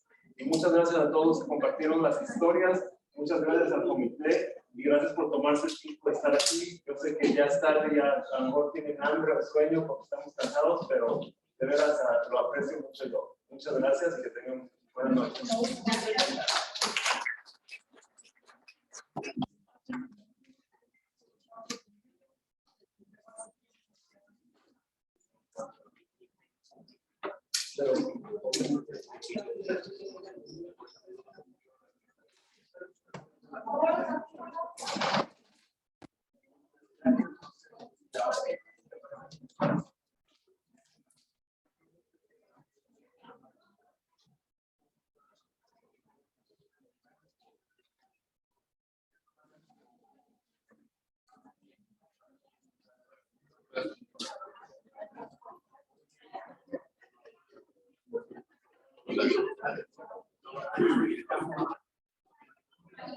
I'm going to talk a little bit about the application process here to help make it a little easier to understand how exactly you can access an application. So who can apply, right? Landlords can apply, tenants can apply. Either a landlord or a tenant can initiate an application. Now, I'm going to talk expressly about the state's program, but I'm going to let you know that most of these aspects apply also to the local programs. Local programs are required to have an opportunity for a landlord to submit an application. In the state's program, when a landlord submits an application, an email goes out to their tenant inviting them to complete their portion of the application. If a tenant applies, then their landlord gets an invitation for them to complete their portion of the application. In some of the local programs, this is not quite so automated. There's a little bit more of a manual process, but regardless of which program you apply to, there is a cross notification letting the other party know. Once that connection has been made and the application has been completed, the application is assigned to a case manager. That case manager reviews it for completeness. If there's any questions, they reach out to get those questions answered. Any additional documents get uploaded. Anything that needs to be resolved so that the application can be paid. Once that has been completed, then the application gets paid. If the landlord does not participate, then the application goes through a little bit more review with our case management. Any additional questions are resolved. Once that is completed, then the payment can be made directly to the tenant, and the tenant has 15 days to make that payment to their landlord.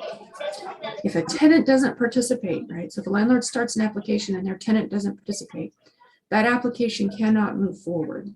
And what will end up happening is that landlord's application, that period will time out, and that tenant may be subject to eviction. So we strongly encourage any eligible tenant to participate in the program. If tenants are unsure if they are eligible, go submit an application.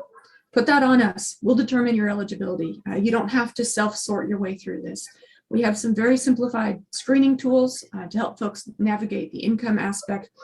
But otherwise, we strongly encourage households who aren't sure about eligibility to go ahead and apply and let us work through the eligibility issues for you.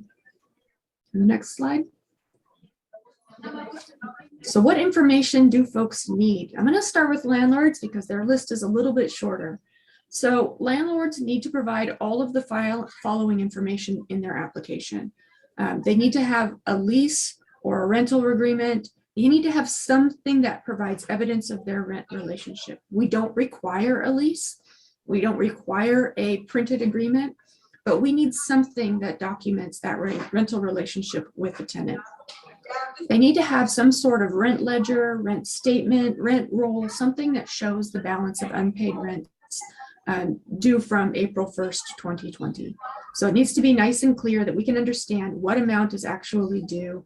And the federal requirement is that those rents be broken out month over month. So we really do need to see sort of a month over month rent due statement. And then they need a W-9. This program is taxable income for landlords. It is rent revenues, so they will be taxed on that, and the program will be providing a 1099 early next year to folks who've participated in the program for assistance.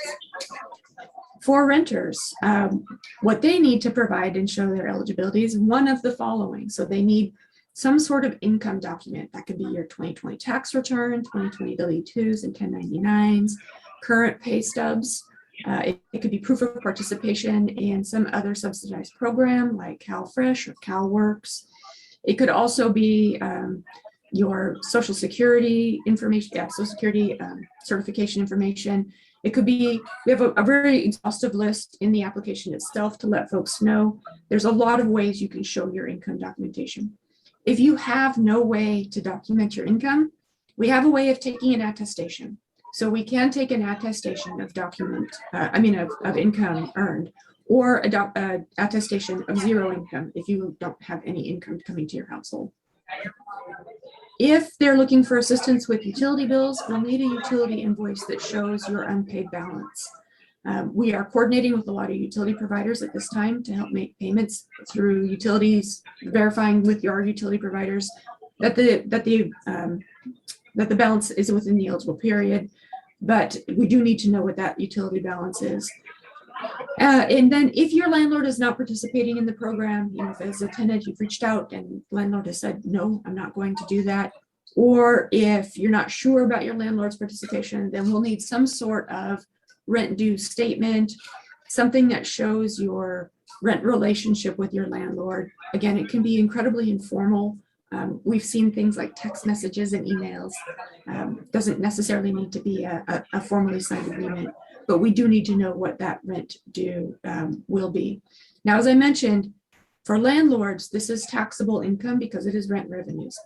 For renters, for households who receive funds directly to them as a household, this is not taxable income.